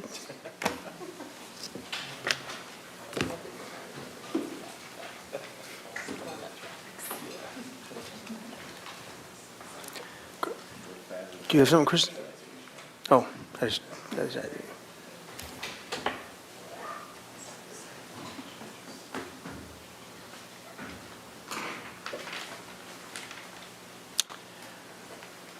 All righty. Sleevy? Good afternoon, Mayor and council members. I can't believe it's been a year since the last time I was here in front of you. Time has flown, and time has also been really slow. Before I start with the budgetary matters, I just feel compelled to pause and acknowledge the team that I work with, who tirelessly works behind the scenes, shaping the essence of our culture, and nurturing the growth of our most important asset of the city, our people. This small but mighty team is the thread that weaves together the tapestry of diversity that we at the city embrace. They embrace diversity, champion equity, and celebrate individuality. They are the guardians of fairness, ensuring that every employee is treated with dignity, respect, and has opportunities to thrive and grow. As we delve into our budget, let us not forget the human element that underpins every success that we have here at the city. And at the very heart of it, human resources staff serves as a guiding light, ensuring that our endeavors are infused with empathy, understanding, and compassion. With me here today is Graciela Reynoso, HR Manager, Diego Martin, Finance Analyst, and Sam Ramirez, Labor Relations Manager. And our agenda today, we'll do a brief department overview, provide some of the key accomplishments that we've achieved over the past year, have a budget overview for your review, go through our core three, which ties us to Vision 2030, what we're doing and what we have in store for fiscal year '24, and then open it up for discussion and public comment and questions. Next slide, please. So just a brief overview of our department. Employee services ranges from job application through retirement and everything in between. This is the full range of professional services, all the touch points from A to Z throughout the employment life cycle. For benefits, this touches every employee as well. The care, the health and welfare of our employees, and how they derive benefits from our city. And then engagement and support is some of where our greatest efforts are being utilized right now to encourage those partnerships and engagement throughout all levels of the organization. Next slide, please. So over the past year, we've been really highly focused on our goals and what we do for the city and how we continue our mission. And so we developed a mission that is brand new, and it's how we embrace our services, how we provide our services. So it's to recruit, retain, and develop a workforce that is dedicated to the community and the organization. It's short and sweet, but I think it embodies everything that we do. And we also have developed these values. And so how do we act? It's with integrity to earn the respect and trust of the community and our employees, customer service that exceeds expectations, teamwork that provides leadership and guidance to the entire organization, and developing a fair workplace with diversity and inclusion throughout. We do have one fund and 3 programs, and 11 FTEs serve our employee population of over 1,500 full, part-time, and hourly staff. Next slide, please. For our key accomplishments, I'm going to turn it over to Graciela Reynoso, and she'll present the next few slides. Good afternoon. Thank you for the time to be able to present our accomplishments for the year through Human Resources. My name is Graciela Reynoso. I've met many of you, so I'm happy to be here today. As Wendy mentioned, Human Resources is a full scope of activities with our employees. We bring them into the organization, and oftentimes we are the last person they speak to when they exit the organization, as we try to capture exit data to try and better our services to the employees. You'll see here some key numbers on some of our activities of what we've done, and we're tracking it over 3 years. You see that there's an uptick in recruitment. So we conducted 195 recruitments to date this fiscal year. We've received over 5,500 applications. Interest has started to grow again, and we may be seeing that this is a post-pandemic trend. Hopefully it will keep going, because anecdotally we can share that we are, again, kind of experiencing that uptick in staffing our positions. So far this year, we've hired 119 regular employees into allocated positions, 223 hourly employees. We've conducted 46 classification studies. Those are studies where we take a deep dive into a position to see if it's appropriately aligned with the job description and what the department would like from that position. So between the HR team, we've conducted 46 of those so far. 4,030 employment actions. And sometimes we think of those as transactional. Somebody needs a merit increase, so let's put in a PAF and take care of that. But I really like to think about it as being touch points with our employees, where we re-engage the employee and make sure that they're properly being tended to and properly administer employment actions.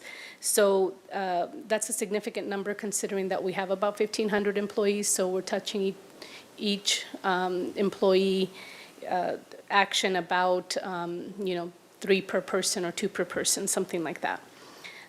We've added to this year another key indicator where HR time is allocated, and that's to conducting investigations. So the employees in Human Resources were trained in conducting investigations. We've conducted about 21 so far this year. And of course, that is to the credit of our analysts and the HR staff who put time into conducting these investigations. On the left side of your slide here at the bottom, I've included some information having to do with just some industry trends. Per recruitment, generally it costs about $5,000 to conduct, and these are SHRM numbers, so it's from the Society of Human Resources Management. It's about $4,700 per recruitment, and if we were to hire out to a staffing agency, it would be about that same amount, number two. Investigations generally run around $35,000, so by conducting those in-house with our in-house expertise, I think we're being very effective with our skills. And then the average cost per hire, so that's a little bit different from recruitment, is how much does it really cost the organization to hire an individual? SHRM numbers are about 3 times the position's monthly salary. So this is a key indicator of the value that goes into every hire, and like I said earlier, kind of those transactional duties that we have with our employees and putting our staffing efforts into where it really matters. Next slide, please. I always like to talk about the employee success stories within the city. So you can see here that we've had 77 promotions within the city, obviously. So employees who exist already have moved up on 77 occasions. There's been promotions. Hourly to regular appointments, we're all very appreciative of hourly labor and hourly commitment to the city. And it's really heartwarming to see that we can bring on 27 folks into regular positions with the city. And then rehired employees. I always like to look at this number because it means who was interested in coming back to us. And in this case, 62 people were rehired, 52 of which were hourly, 9 regular, and 1 retiree. Also, I'd like to address another thing that's not on the slide, which is kind of employee success and priming employees for success. So part of our job is to develop the organization. And what didn't make it to this slide is that we did offer 115 classes to employees for them to sign up through the LEAP program, which is on city time, for them to develop and upskill into higher positions and help support that promotional number.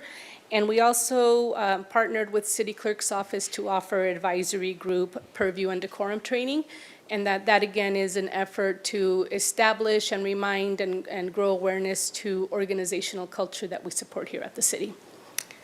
Next slide, please. Some separation data. So overall, we had about 80 people separate so far from the city in fiscal year 2023. 25 of those were retirees, so I think I would call those kind of unpreventable. They've worked their career and they're ready to move on to retirement. Employee turnover rate at this point is 7.36, and our vacancy rate is 9.02, and we have about 100 vacancies right now within the city. Next slide, please. I'm going to talk a little bit about benefits. So the benefits program, anybody who's a regular employee is entitled to benefits with the city, whether they're full-time or part-time. And as a result of that, we do have a very robust benefits program. We have a staff of 2 administering all benefits to employees, and sometimes some hourly folks have leave questions and that sort of thing, so it is a very robust program. A total of 156 leave of absence cases have been processed thus far. We orient all regular employees on benefits so that they are clearly aware and made aware of all the great stuff that we offer.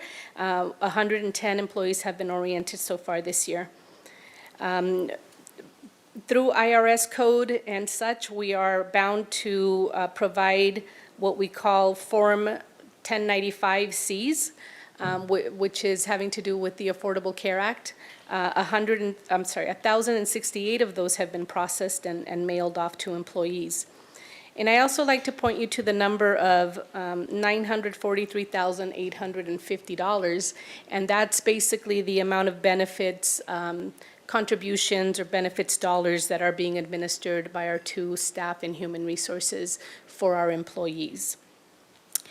And as we kind of start talking about engagement and really offering employee services to be that employer of choice, we do offer a significant number of benefits events, such as the flu shot clinic, the blood drive, and CalPERS forums that have always proven to be very, very popular, and those programs.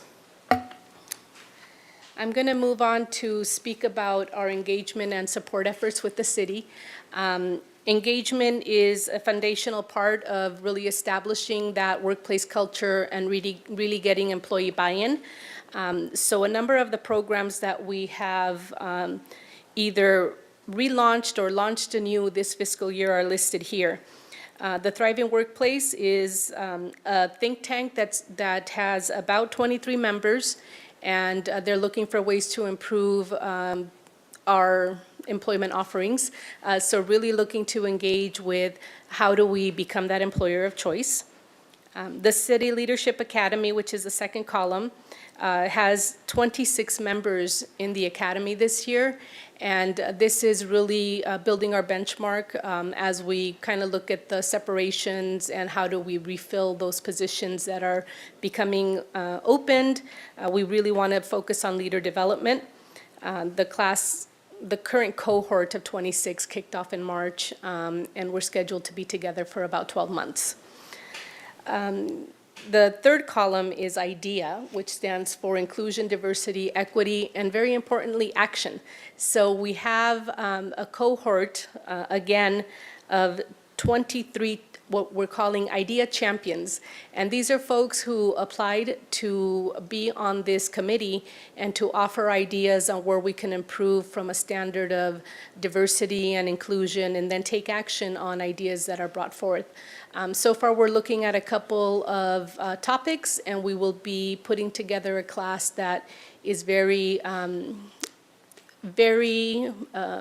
contemporary. So basically, we're looking at topics that have come out recently. We're going to define diversity and inclusion, and then action. So we're really going to put our foot to the pedal on taking action to make sure that we are an inclusive organization.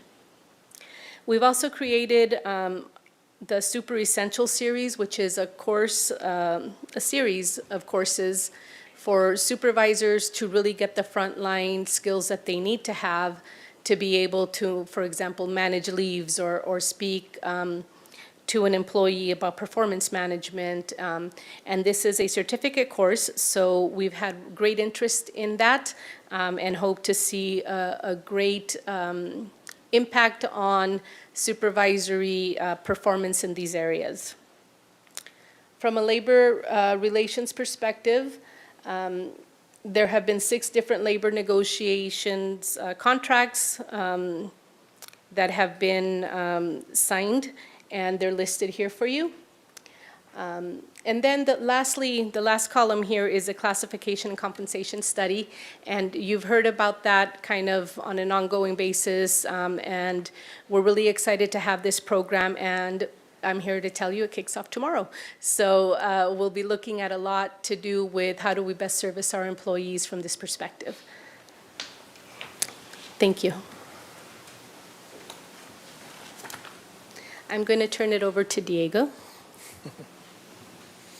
Good afternoon, Honorable Mayor and members of council.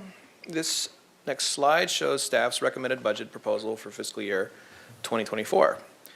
The top row shows the total revenues for the department. These revenues are related to the live scan services that the department offers to the public. This is the first year we've offered this particular service to the public, and we feel confident that we can reach our revenue target next year. In the salaries and benefits line, the increases seen here are largely a result of a recommended reclassification that we'll speak to more in a moment, and increases in expected salaries and benefits of existing staff.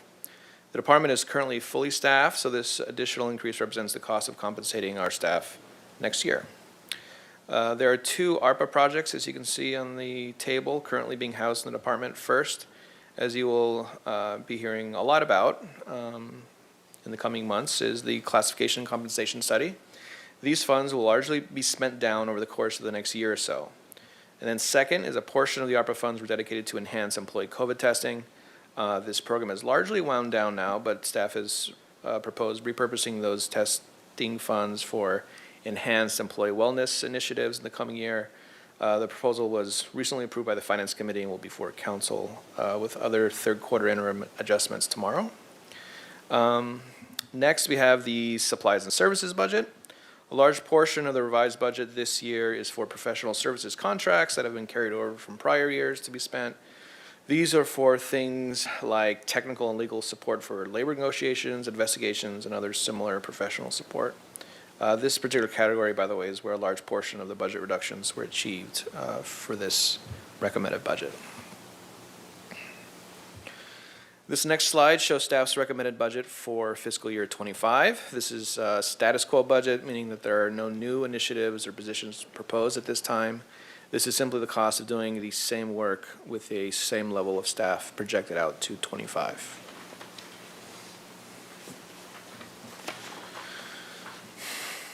Like other general fund departments, staff look closely at all areas of the HR budget.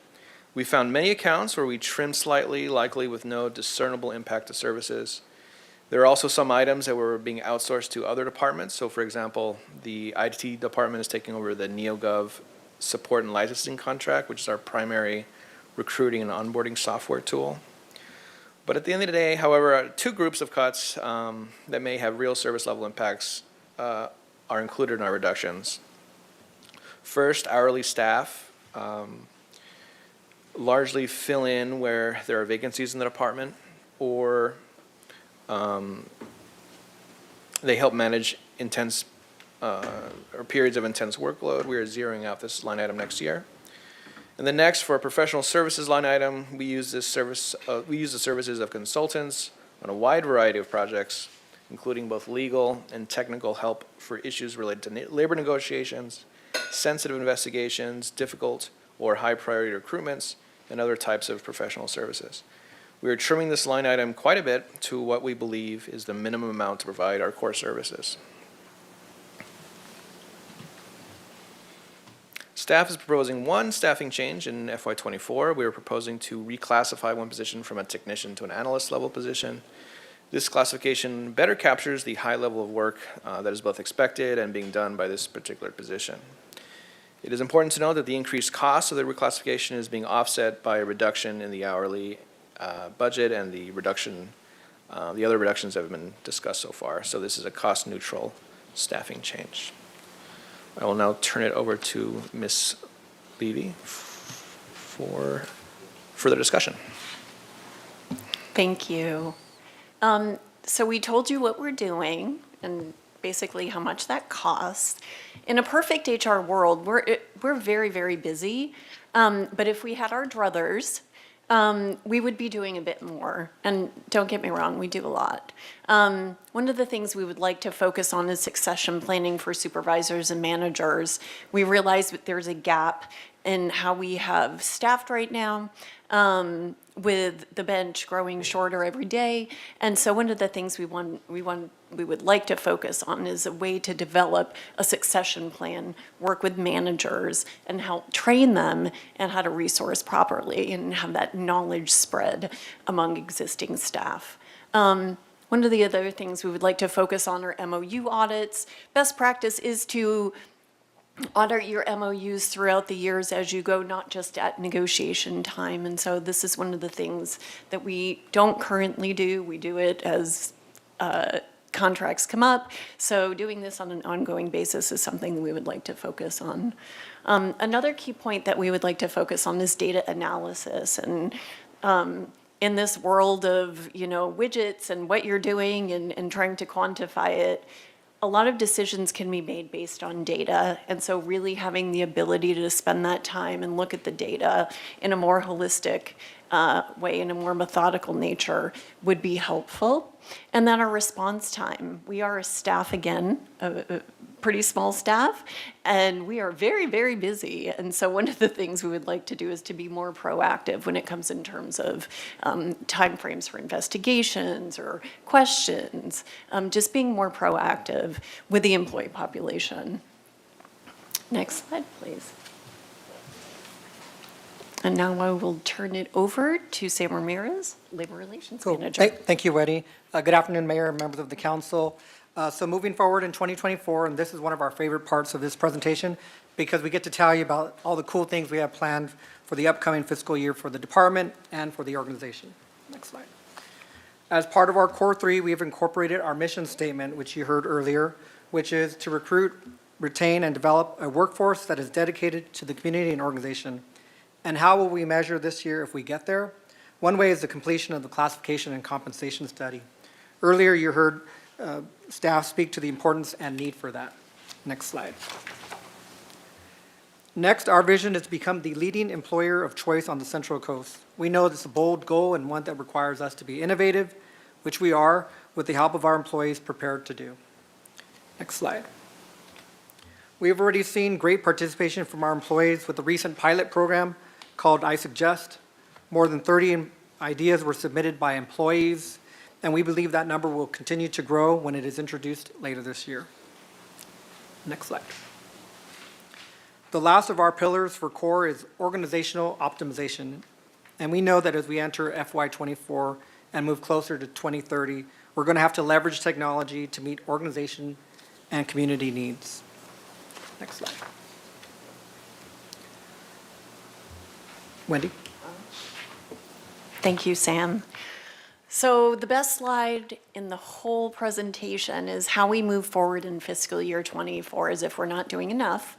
One of the things you heard earlier about the ARPA funds that were supposed to be used for COVID testing, and we've decided to create a pilot wellness program called Balanced You, and that will enhance a pilot program that we did last year for wellness. And so that will incorporate interdepartmental challenges, webinars, some reimbursements of health and wellness activities. Super excited for this to take place. It's coming along very well as we go. We also have a couple of labor negotiations that will be forthcoming this year. We have signed on to the Equal Pay Challenge for California, and this will really build on the work we're already doing related to equity in pay and compensation practices. We'll be doing an annual gender gap review, and also working with the state as they provide resources and guidance on how to further bring equity to the workplace. We will also be coming up with a benefits equity recommendation. We know that everyone's health is pretty much important, very important. And so having equity among benefits throughout the organization is something we would like to look into, review, and bring forward for a recommendation. The Thriving Workforce Think Tank, we just began a couple of months ago, and it is a very exciting initiative. We have 23 people from across the organization and all levels of the organization, and they will be working on recommendations to create a more thriving workforce, a workforce where people want to be, not just have to be. And so the ideas that are generated there will be recommendations and hopefully implemented throughout the city. And then of course, continued employee engagement. It's very important that people feel valued and worthwhile and appreciated. And so what are the ways we can do that is to really tap into our employee workforce and see what's going on and understand the workplace. Finally, so I want to leave you with this. During this budget season that is dominated by numbers and data, it's easy to overlook the immeasurable impact that people have on the organization.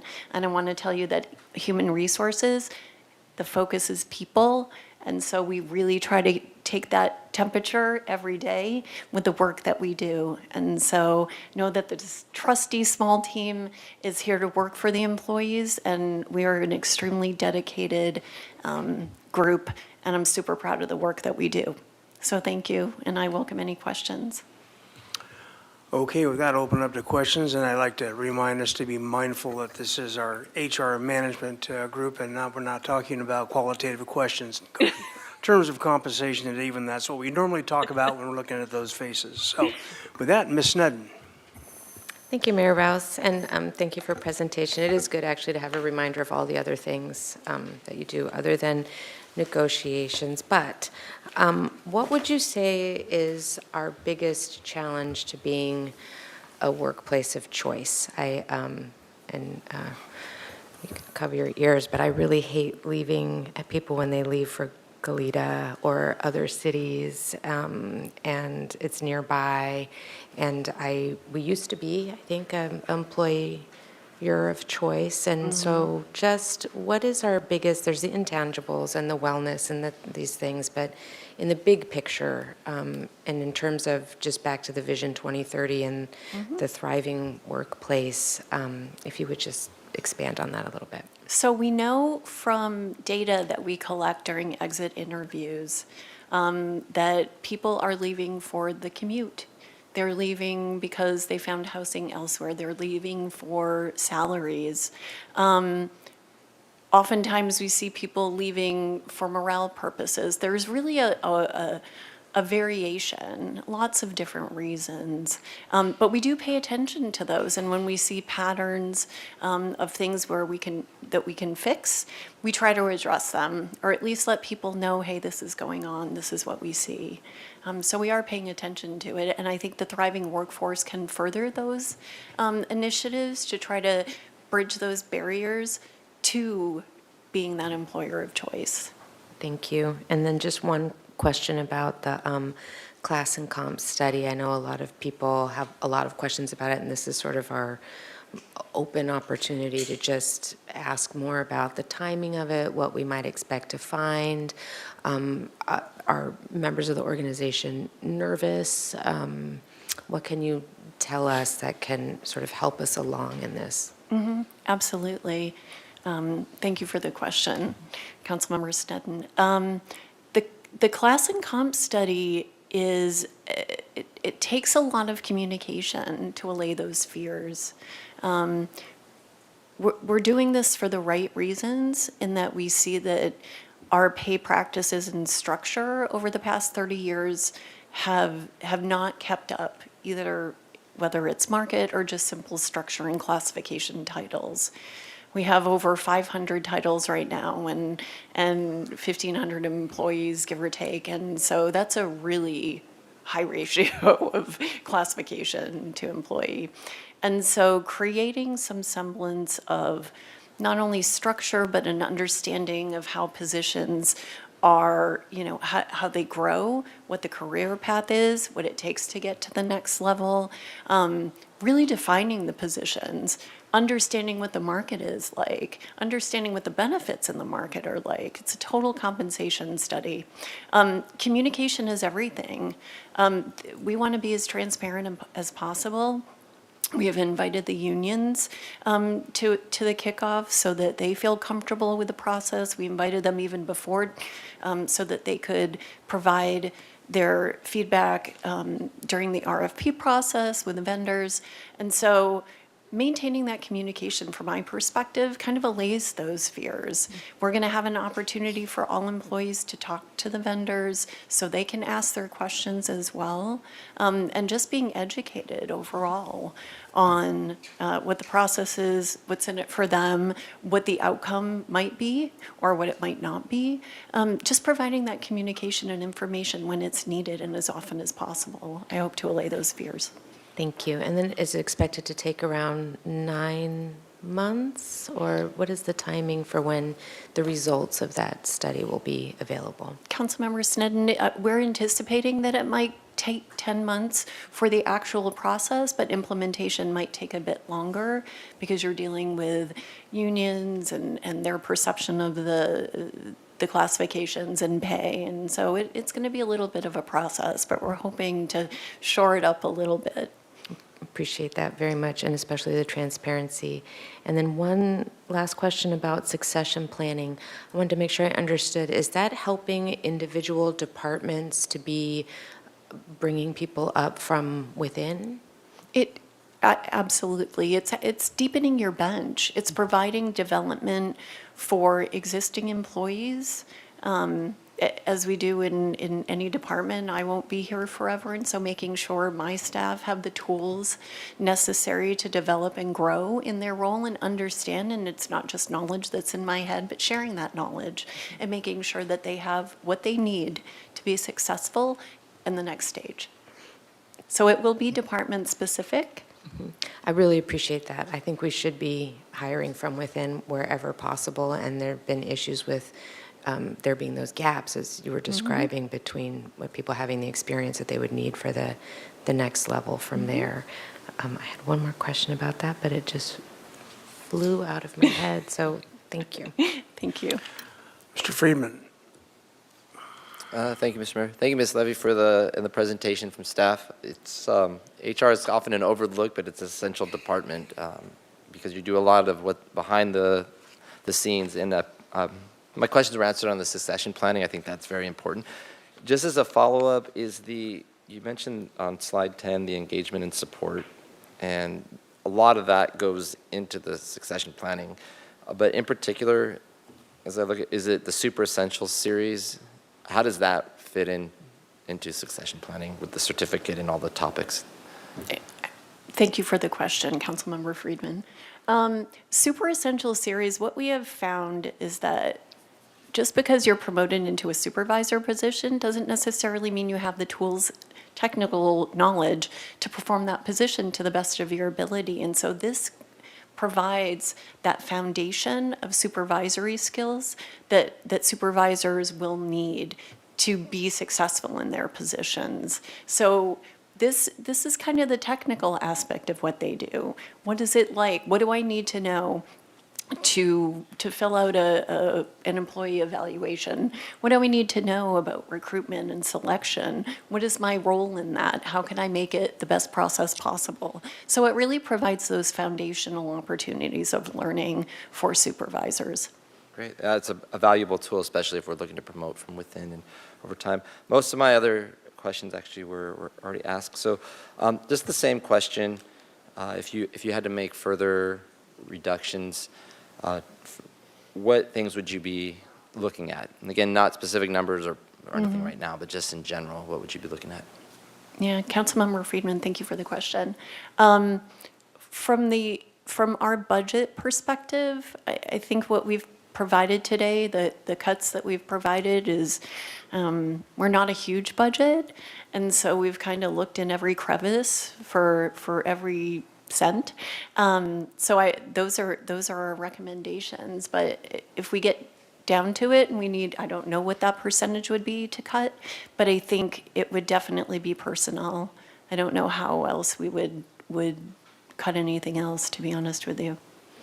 And Mayor Rouse, Councilmember Friedman, I do want to say that in their preliminary presentation to me of their budget, Human Resources did include some additional cuts that they could make. They were all in employee support, which, as I said earlier, is something we're really trying to not go to. We want to be able to fully support our employees who are here. So I did not ask them to include those cuts in their budget.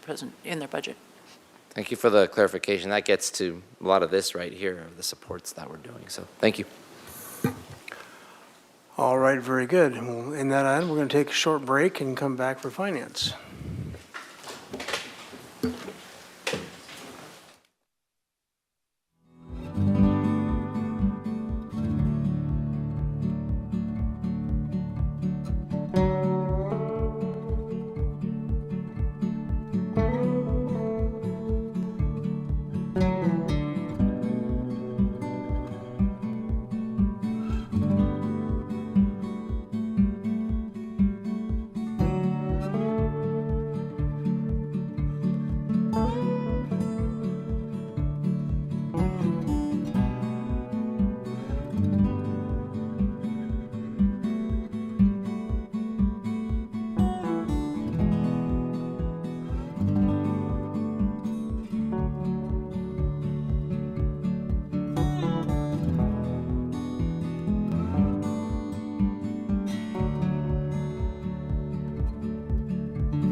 Finance Director. It is my pleasure to present an overview of the Finance Department's proposed budget for fiscal year 2024 and fiscal year 2025.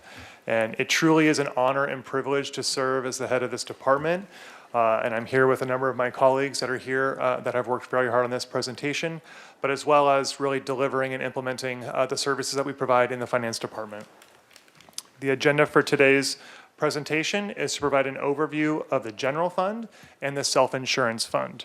We'll provide an overview, we'll talk about the goals and performance measures, we'll talk about our revenues and expenditures, a couple requests that are being proposed. We'll also discuss our budgetary reductions and the potential service level impacts from those. And then for the self-insurance fund, we'll talk about the reserves. And then I'd like to give a brief overview of the cost recovery and revenue policy that's already been brought before the Finance Committee, and then take any questions that you might have. So first, let me just provide a really brief overview of the Finance Department organizational chart. There are 5 main divisions in finance. First, accounting. All of our accounting operations are financial statement preparation, but also that division is responsible for payroll, paying our employees, and also paying our vendors, our accounts payable group. We have our budget team, which is why we're here today. So that team is responsible for assisting with every single part of the budget process itself, including supporting all of the departments. Our general services division oversees all of our purchasing activities, but also our general warehouse and our mail service program. Our treasury division is responsible for a number of programs, including all of our tax collection, our revenue collection, as well as our utility billing function for all of our utility bills. Also our banking needs and our investment portfolio and programs as well. And then finally, our risk management team administers the self-insurance fund, so oversees all of our insurance programs, our claims administration, and also some occupational health and safety programs as well. There are 38.5 full-time equivalent positions in the recommended budget for fiscal year 2024, and you can see the proportional share of our staff resources within each of those divisions. So a couple of years ago, the managers and I met, and we developed this set of operating principles. This was developed before direction was given from the city administrator in regards to Vision 2030 and the core performance objectives. And we developed these to give our staff a framework, to sort of a set of guidelines for when we're doing our day-to-day work, but also our project work and supporting departments. These are things that we want to live by. So first and foremost, we spent a lot of time in systems. We've implemented a number of financial and purchasing systems. We've assisted departments in implementing their systems.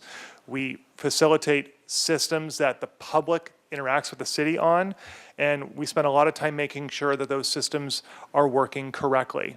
We also focus on the integrity of our systems as well as internal controls. We believe that it's important that our city has a very strong internal control framework where there are adequate checks and balances to avoid any misuse of government money, any fraud. We take that very seriously.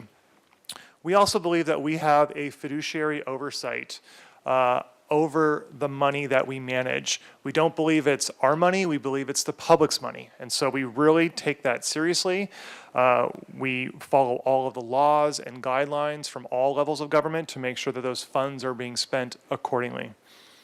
We also believe in transparency and accountability. So a lot of the work that we do is making sure that that information is produced in a timely way, that it's easily digestible and understood, and that it's public facing. We spend a lot of time doing that. Our budget program, our budget tools are a really good example of that. We also try and provide exemplary customer service. We serve the public in many ways, for those that need to obtain a business license, those that need to pay a utility bill, lots of different ways of doing that. And then finally, we truly believe that we are a business partner to all of the other city departments. We provide a service to them. We want to make sure that they can deliver on their mission, on their goals. And so we want to implement technologies, improve our business processes, improve our communication. So those are the types of things that we focus on. That lended itself very nicely into the new core goals of thriving workforce, organizational optimization, and innovation. And so those guidelines are now found within these 3 goals. With a thriving workforce, again, providing exemplary customer service, having ample training opportunities for our employees, organizational optimization, accountability and transparency, making sure that that information is provided publicly, and then finally innovation, implementing systems and processes that are efficient, that are paperless, in multiple languages, that all members of the public can interact with the city on and have a really positive experience. So this slide summarizes some of these are recent achievements. Many of these initiatives are projects that we are currently working on, and then many of these are initiatives that we would like to be working on in the upcoming 2 budget years. And these performance metrics are projects that we like to work on where we'll measure our performance. So first, thriving workforce. Under Ms. Glusik's leadership, we've expanded our budget liaison program, and this is an opportunity for finance department staff within the entire department to support another department's budget development process. It gives them insight, it's a professional development opportunity, and it provides support to departments.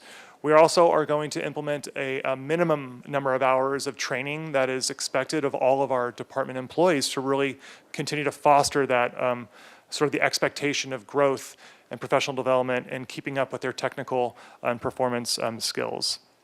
Under organizational optimization, there are a number of things that we are going to be monitoring and measuring to make sure that we are successful as an entire organization, not just in finance. First, there are reserve policy. We believe that that policy is vital to the long-term fiscal sustainability of the organization, so monitoring how close we are to achieving the reserve targets is important. Our credit rating as an organization is really important.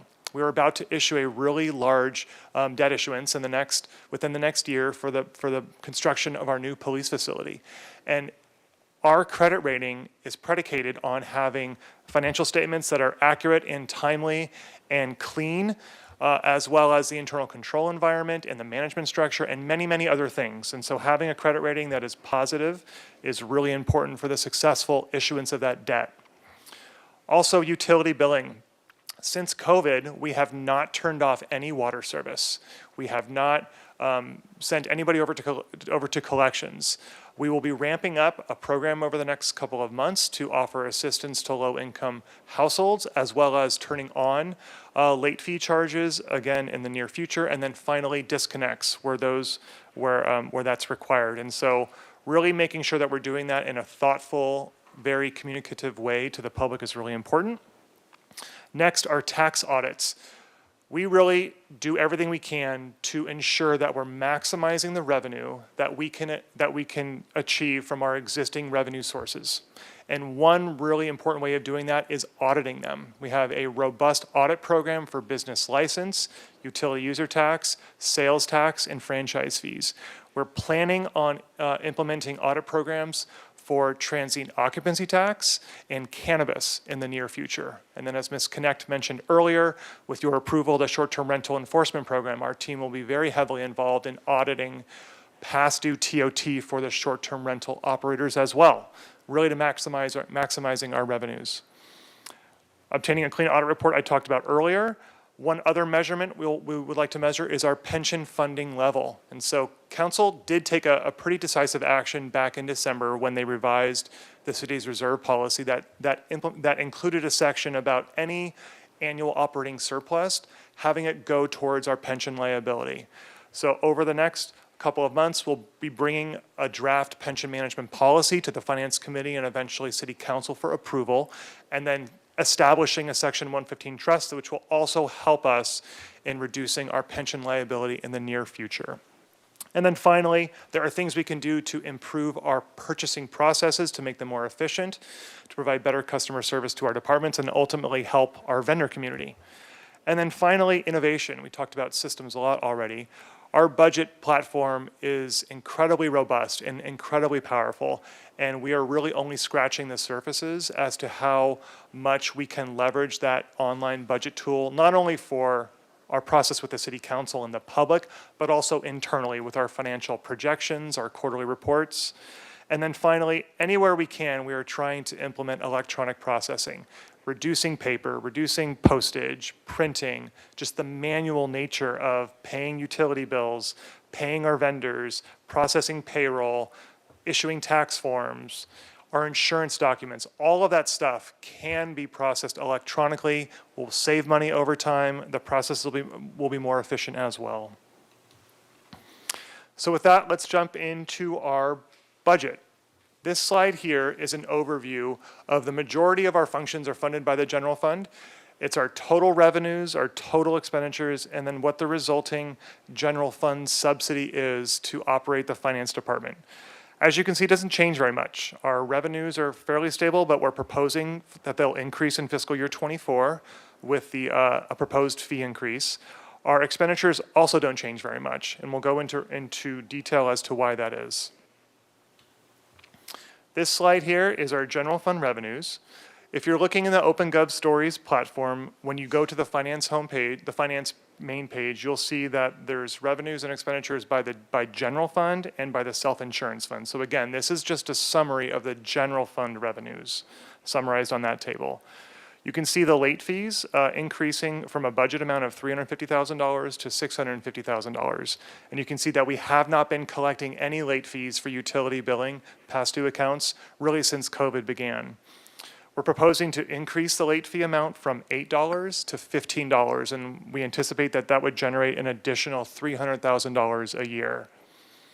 Other small bits of revenue that we recognize in the general fund are we receive an administrative fee for administering the Tourism Business and Bureau District and the BID assessment programs. We receive revenue for that. And then finally, achievement is actually unclaimed property for uncashed checks that we are able to generate, and then some very small licensing revenue.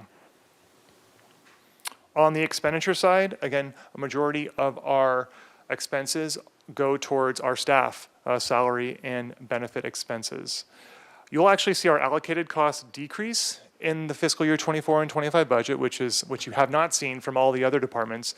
And that is because the financial software that the city uses was historically only budgeted in the finance department. But that allocation methodology has been improved, and we are now allocating that out proportionally across all of the departments that have staff that perform any level of financial and procurement processing.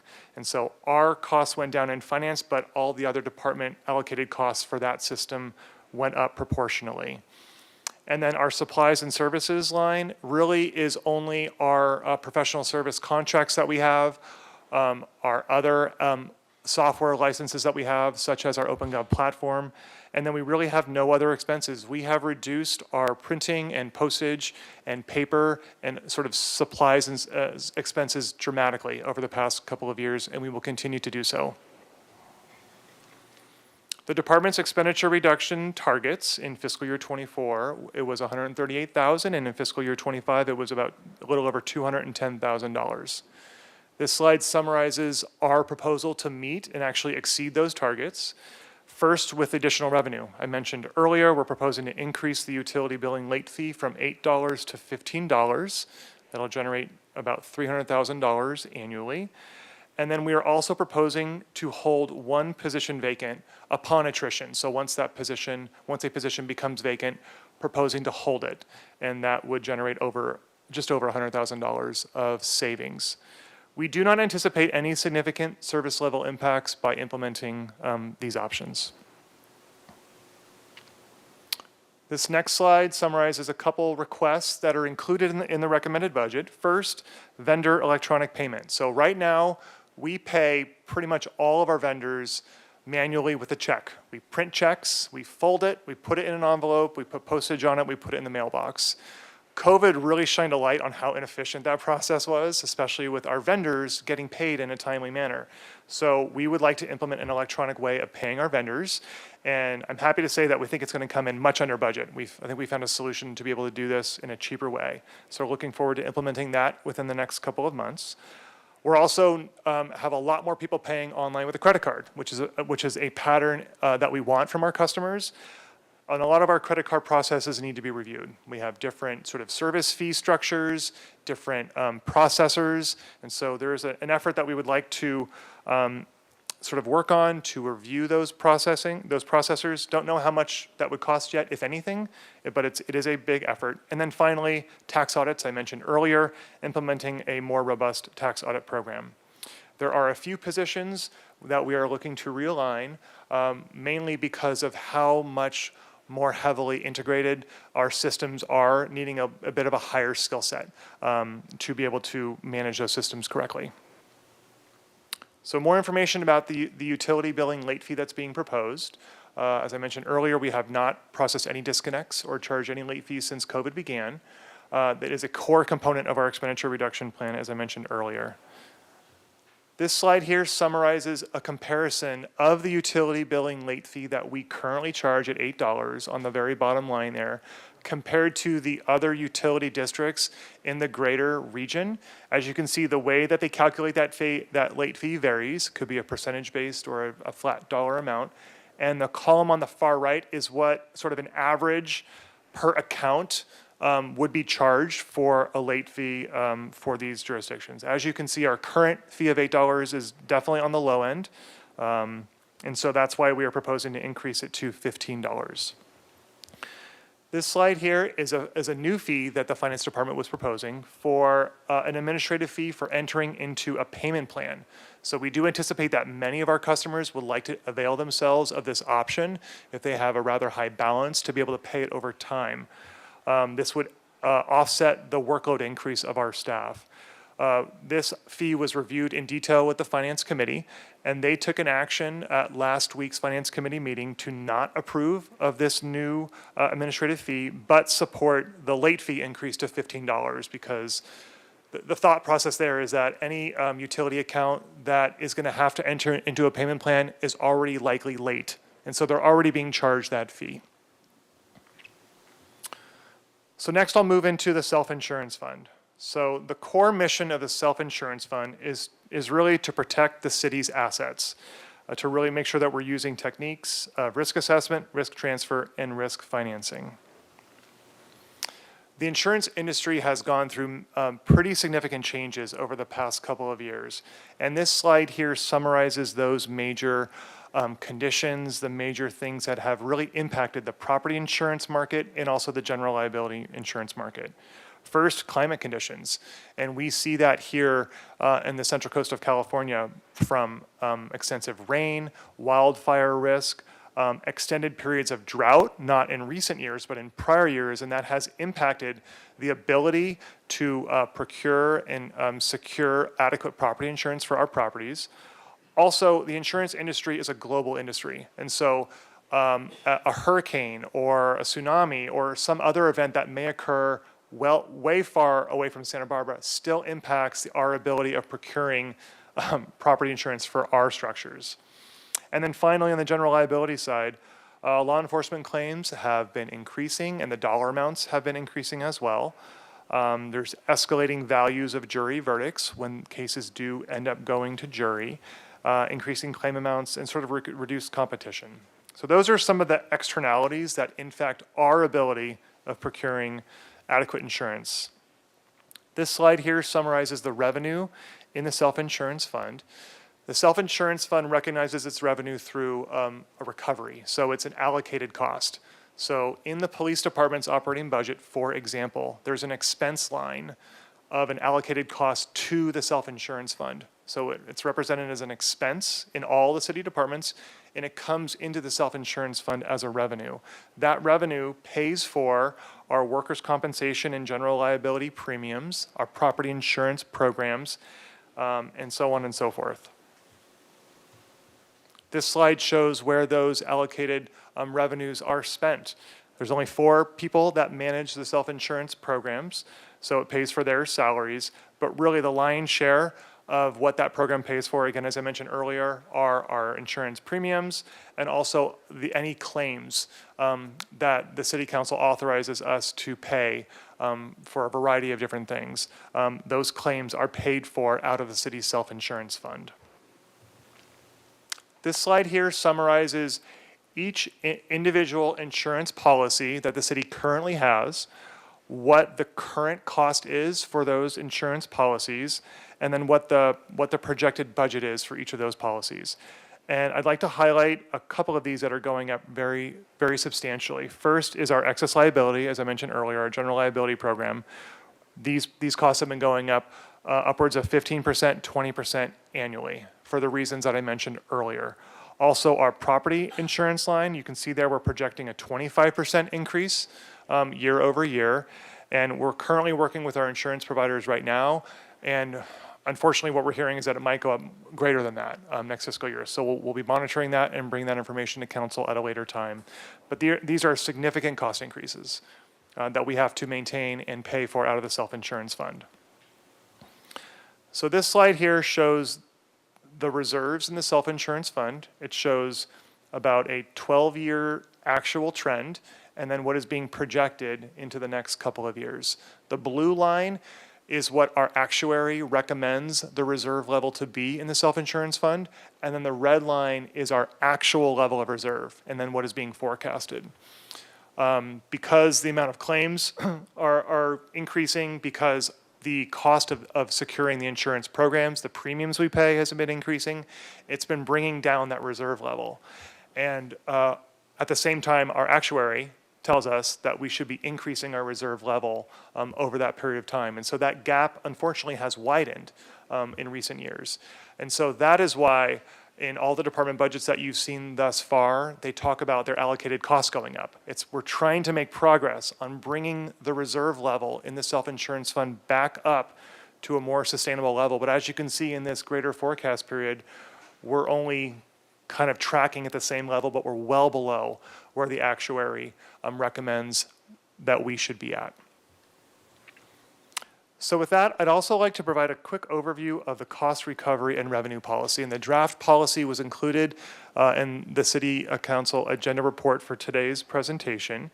I'd like to first just lay out a couple definitions about what a user fee is. So a user fee is a program or service that provides a benefit to an individual that's requesting that service. This is really governed by state law, that it must be voluntary program that someone is seeking. Those fees must be reasonably related to the program itself.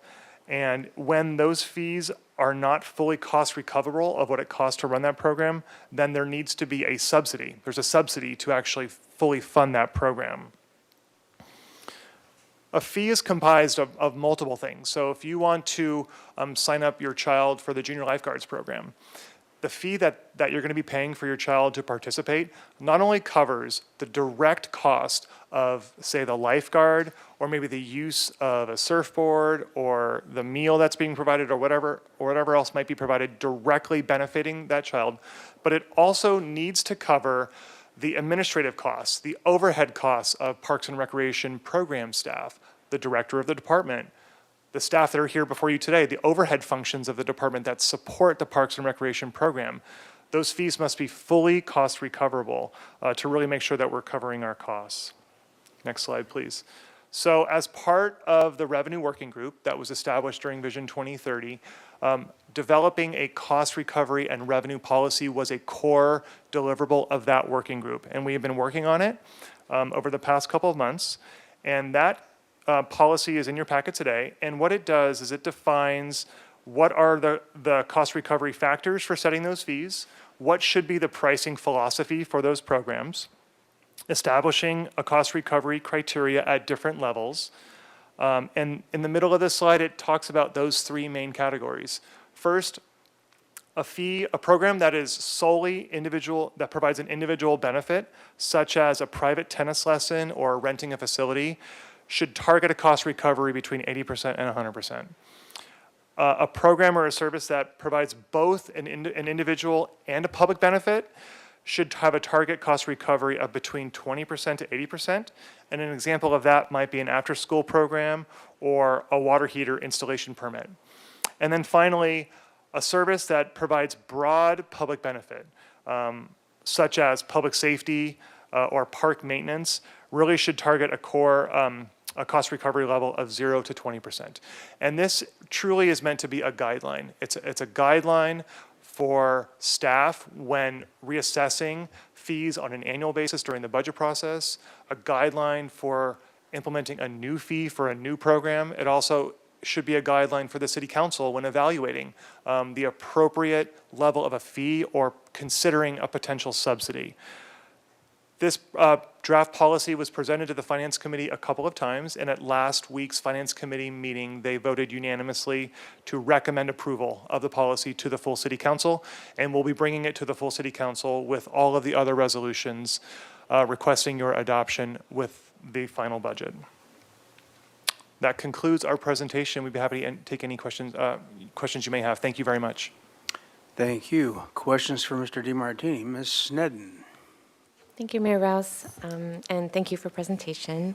I have questions on the opengov.com stories page for this department, and maybe I'll start there, and then, so it, on that, I don't know how to tell you to which page, it's the third chart down on the department financial and staffing summary.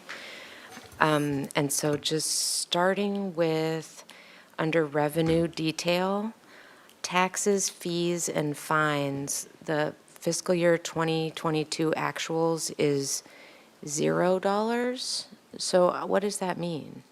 Yes, so in that line is the utility billing late fee. So how do I know that's the utility billing late fee and not, so you get no other taxes, fees, or fines? Correct. The Finance Department doesn't generate any other specific tax fee or fine other than the utility billing late fee. Okay. And then we're expecting that to be $350,000 projected for fiscal year 2023, and then $650,000 in fiscal year 2024? Yes, actually, the projection here in fiscal year 2023 is inaccurate. And so on my presentation, I did update that because when we released the recommended budget and months earlier, we were operating under a timeline that we were going to ramp up the utility billing late fees earlier.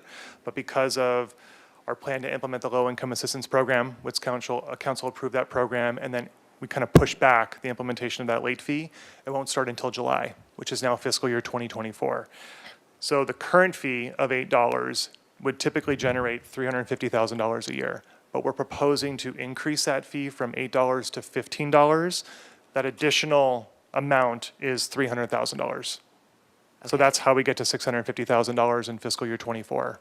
Okay, thank you. And then for the revenues, fiscal year 2022 actual is 28,986, and then it goes down to zero in 2023, 2024, 2025.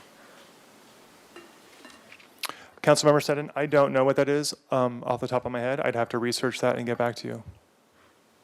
Okay, so in general, just a question, the PowerPoint presentation titles, categories don't match the PowerPoint and the transparency tool. It's not using the same language, not using the same categories, and I'm really trying to look in the transparency tool line by line and look for where things could be shifted or moved, because that's what we've been directed to do, is go look through the details of the transparency tool and see what you can come up with. And I've been doing that, and I'm having a very hard time because they don't match. So at some point before the end of this budget cycle, I need them to match. Either this updated on the transparency or take the transparency down so that the public doesn't think these are the numbers and not those numbers. That's just a ongoing frustration with each of these presentations that I'm like really, really trying and can't get them to match. Okay, so we don't know why it's 28,000 and then goes to 000. But I'm sure it's nothing like nefarious. I want to be really clear. I don't think there's any wrongdoing here, and it's phenomenal. The transparency tool. It has so much information. I just need to be able to look there and know what it means. So for the cost recovery and revenue policy. So that's in the packet today, but we're not approving that policy today, right now? No, Councilmember Sutton, it's just before you for comment. We're still working with staff, primarily in the Parks and Recreation Department, actually, who's very heavily impacted by the policy.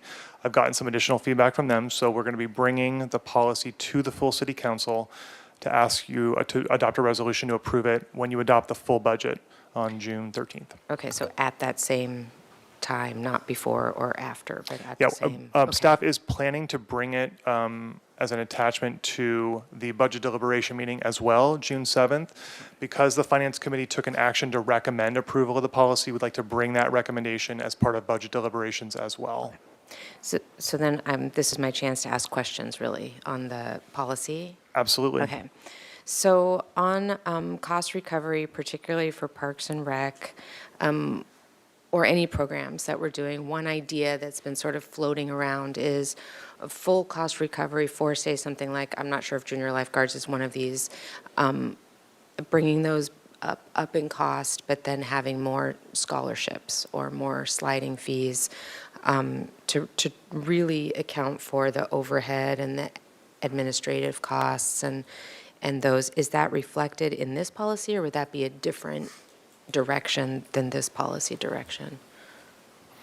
Councilmember Sneddon, I believe that this policy should include language about that sort of public goal of having a program achieve full cost recovery, and then ways in which scholarships could be offered.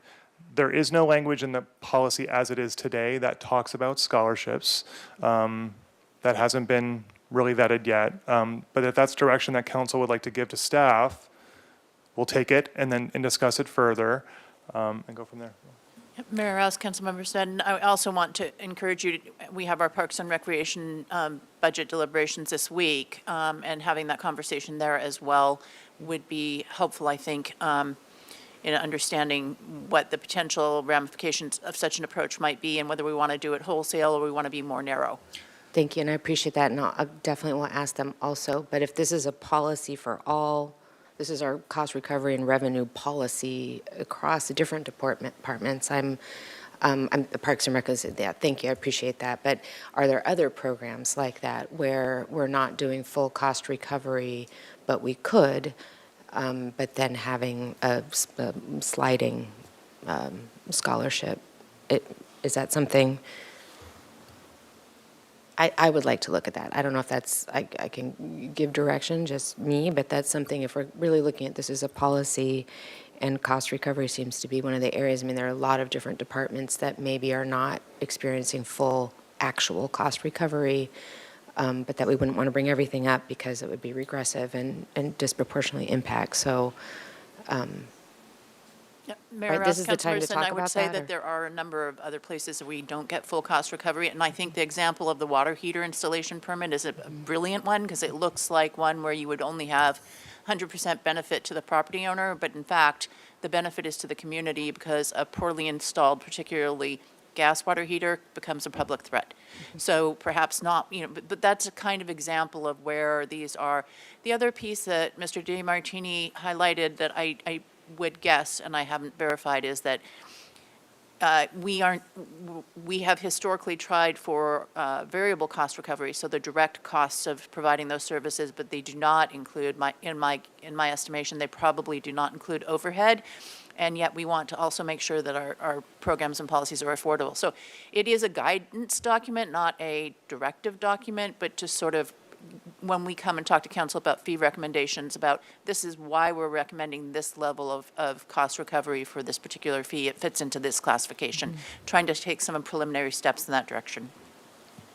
And so the main thing here, because, I mean, if we save this to talk about until the full budget hearing, I think this is going to get lost in the the much bigger things we have to talk about. So I apologize for taking the time now, but this seems like the opportunity.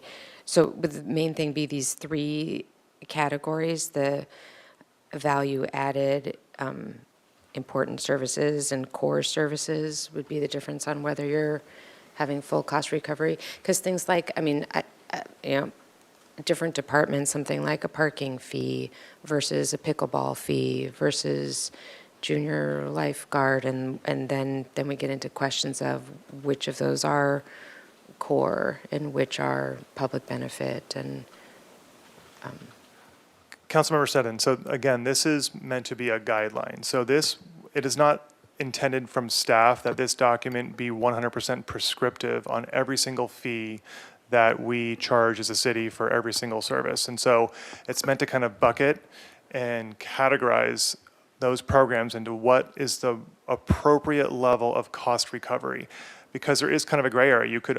One could argue that sending your child to the junior lifeguards program, it is an individual benefit for that child, but there's also potentially some sort of a public benefit as well. And so it kind of crosses an area. It also encourages us all to be sort of holding us all accountable to what is the appropriate level of cost recovery. And if there's a public reason to have a subsidy, being clear about it to the public, right? And also because there is a budget implication to that as well. okay. Thank you. I think those are my, oh, and did you say, just one clarification, that all things that say allocated costs, those are always self-insurance funds?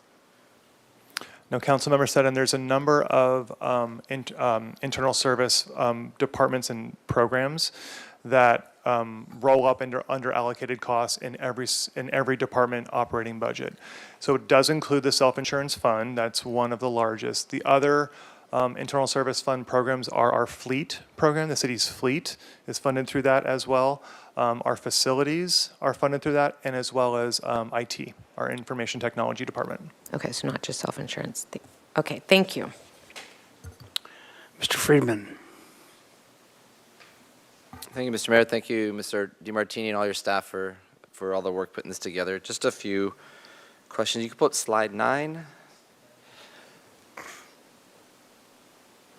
So going back to the other revenue of the 28,986, this could be what it is, but I'm looking online under expenditure details in your department, and it says capital equipment and projects under expenditures 28,986.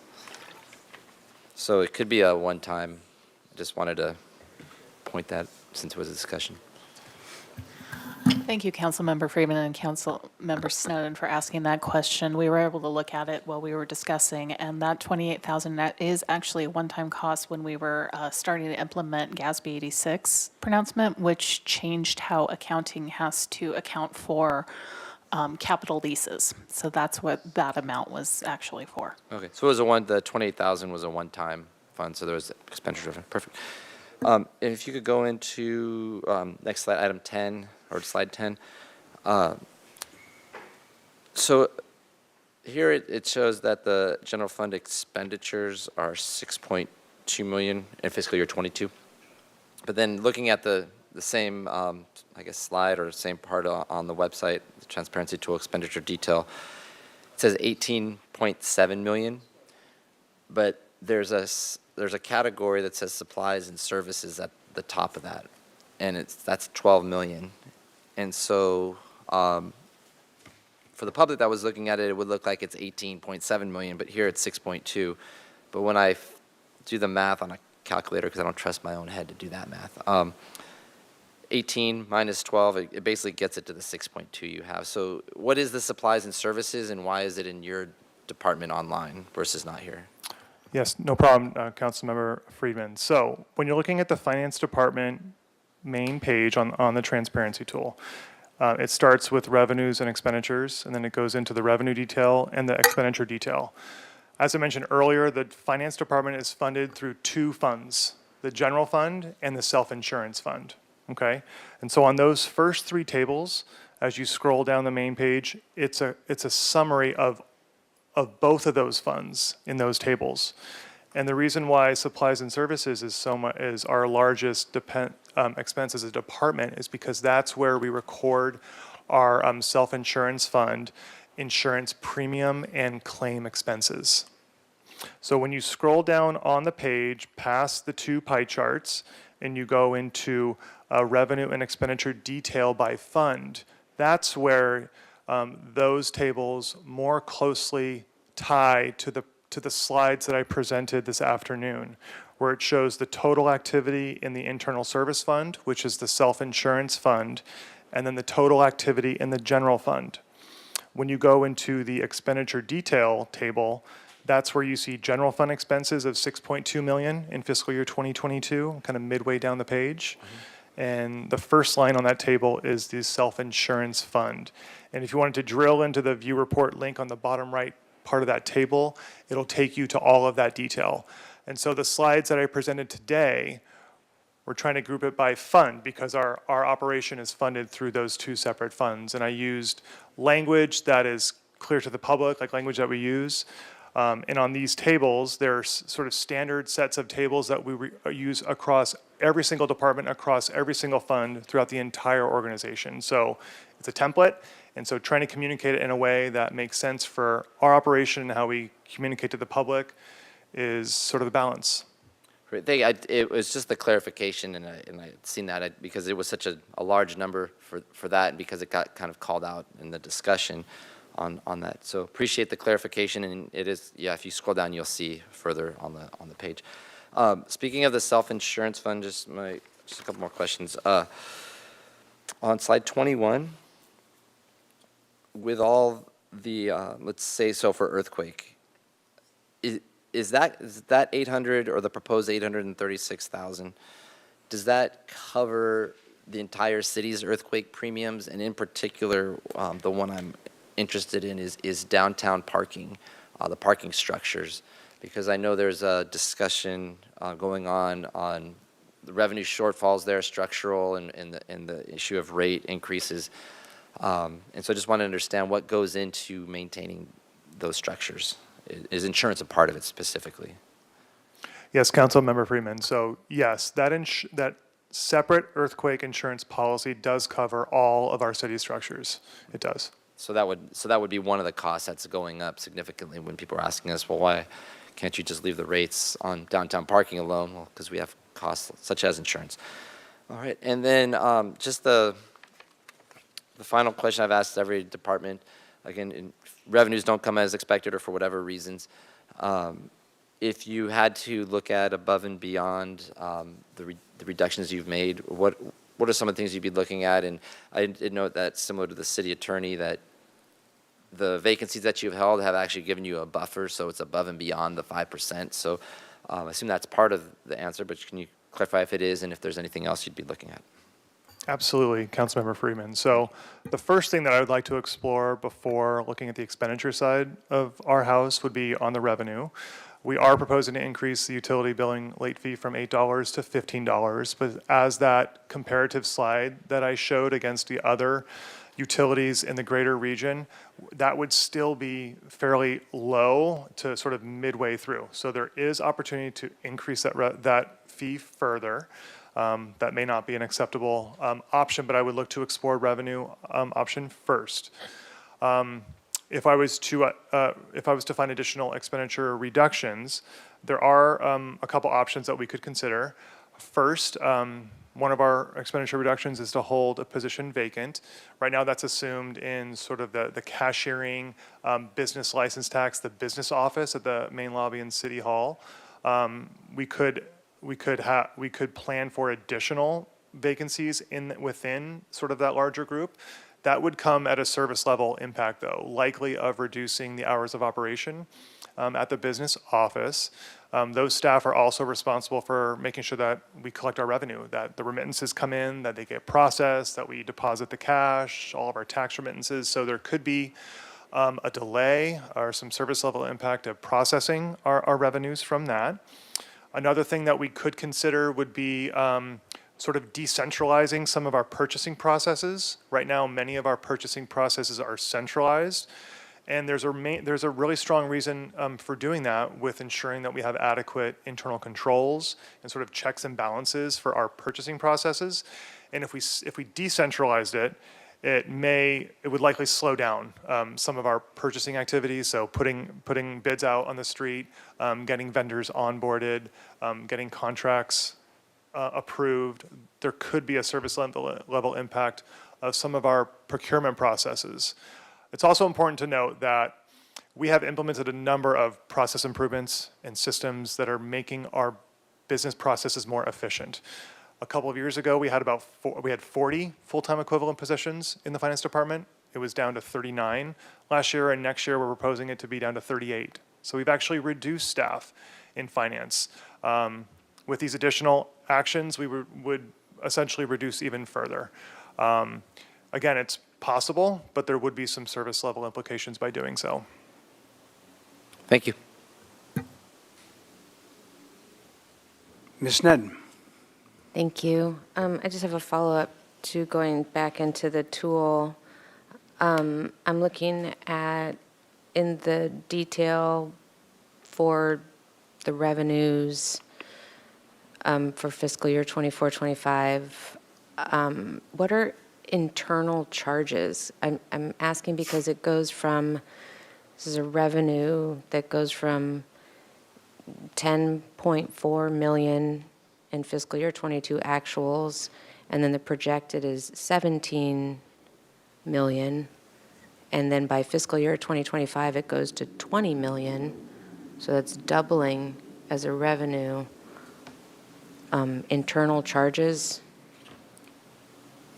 so just, Yes, Councilmember Sneddon. and if you could also clue me into where that shows in our slides, so I can correlate. Absolutely. Councilmember Sneddon, I'd be happy to. So on that page, on that table that you're referring to, there is a hyperlink button on the bottom right that says View Report. It will pull up our transparency tool when you click on that, and then it will pull up the table, and you can drill into internal charges that will tell you the line items that make up that revenue. Essentially, it is primarily in our self-insurance fund. It is the revenue that comes into the self-insurance fund that's recognized as an expense. In another department, I gave the example earlier of the police department, how they have an expense line in their department budget for their allocated costs for the self-insurance fund. That comes into the self-insurance fund as revenue. So it's primarily the self-insurance fund revenue. Okay, so then, And then on the slide deck, on slide 19,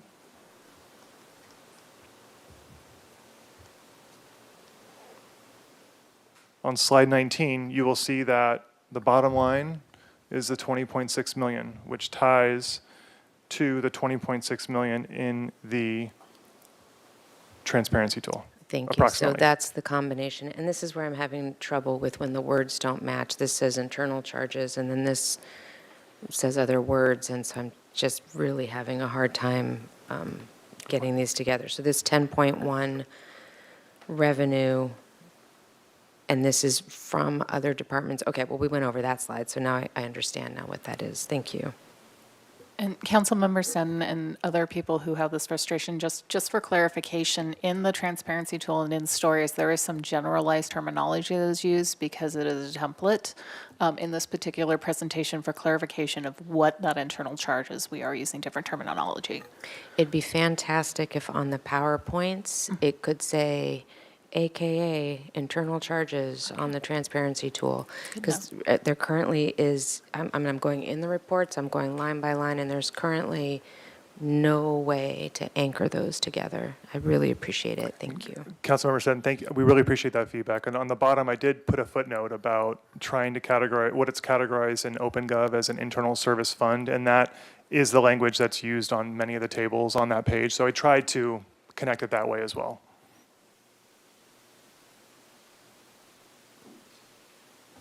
All right, very good. Well, that's it for your presentation. Appreciate that. Tune in tomorrow night at 2 o'clock for the next episode. We'll see you then.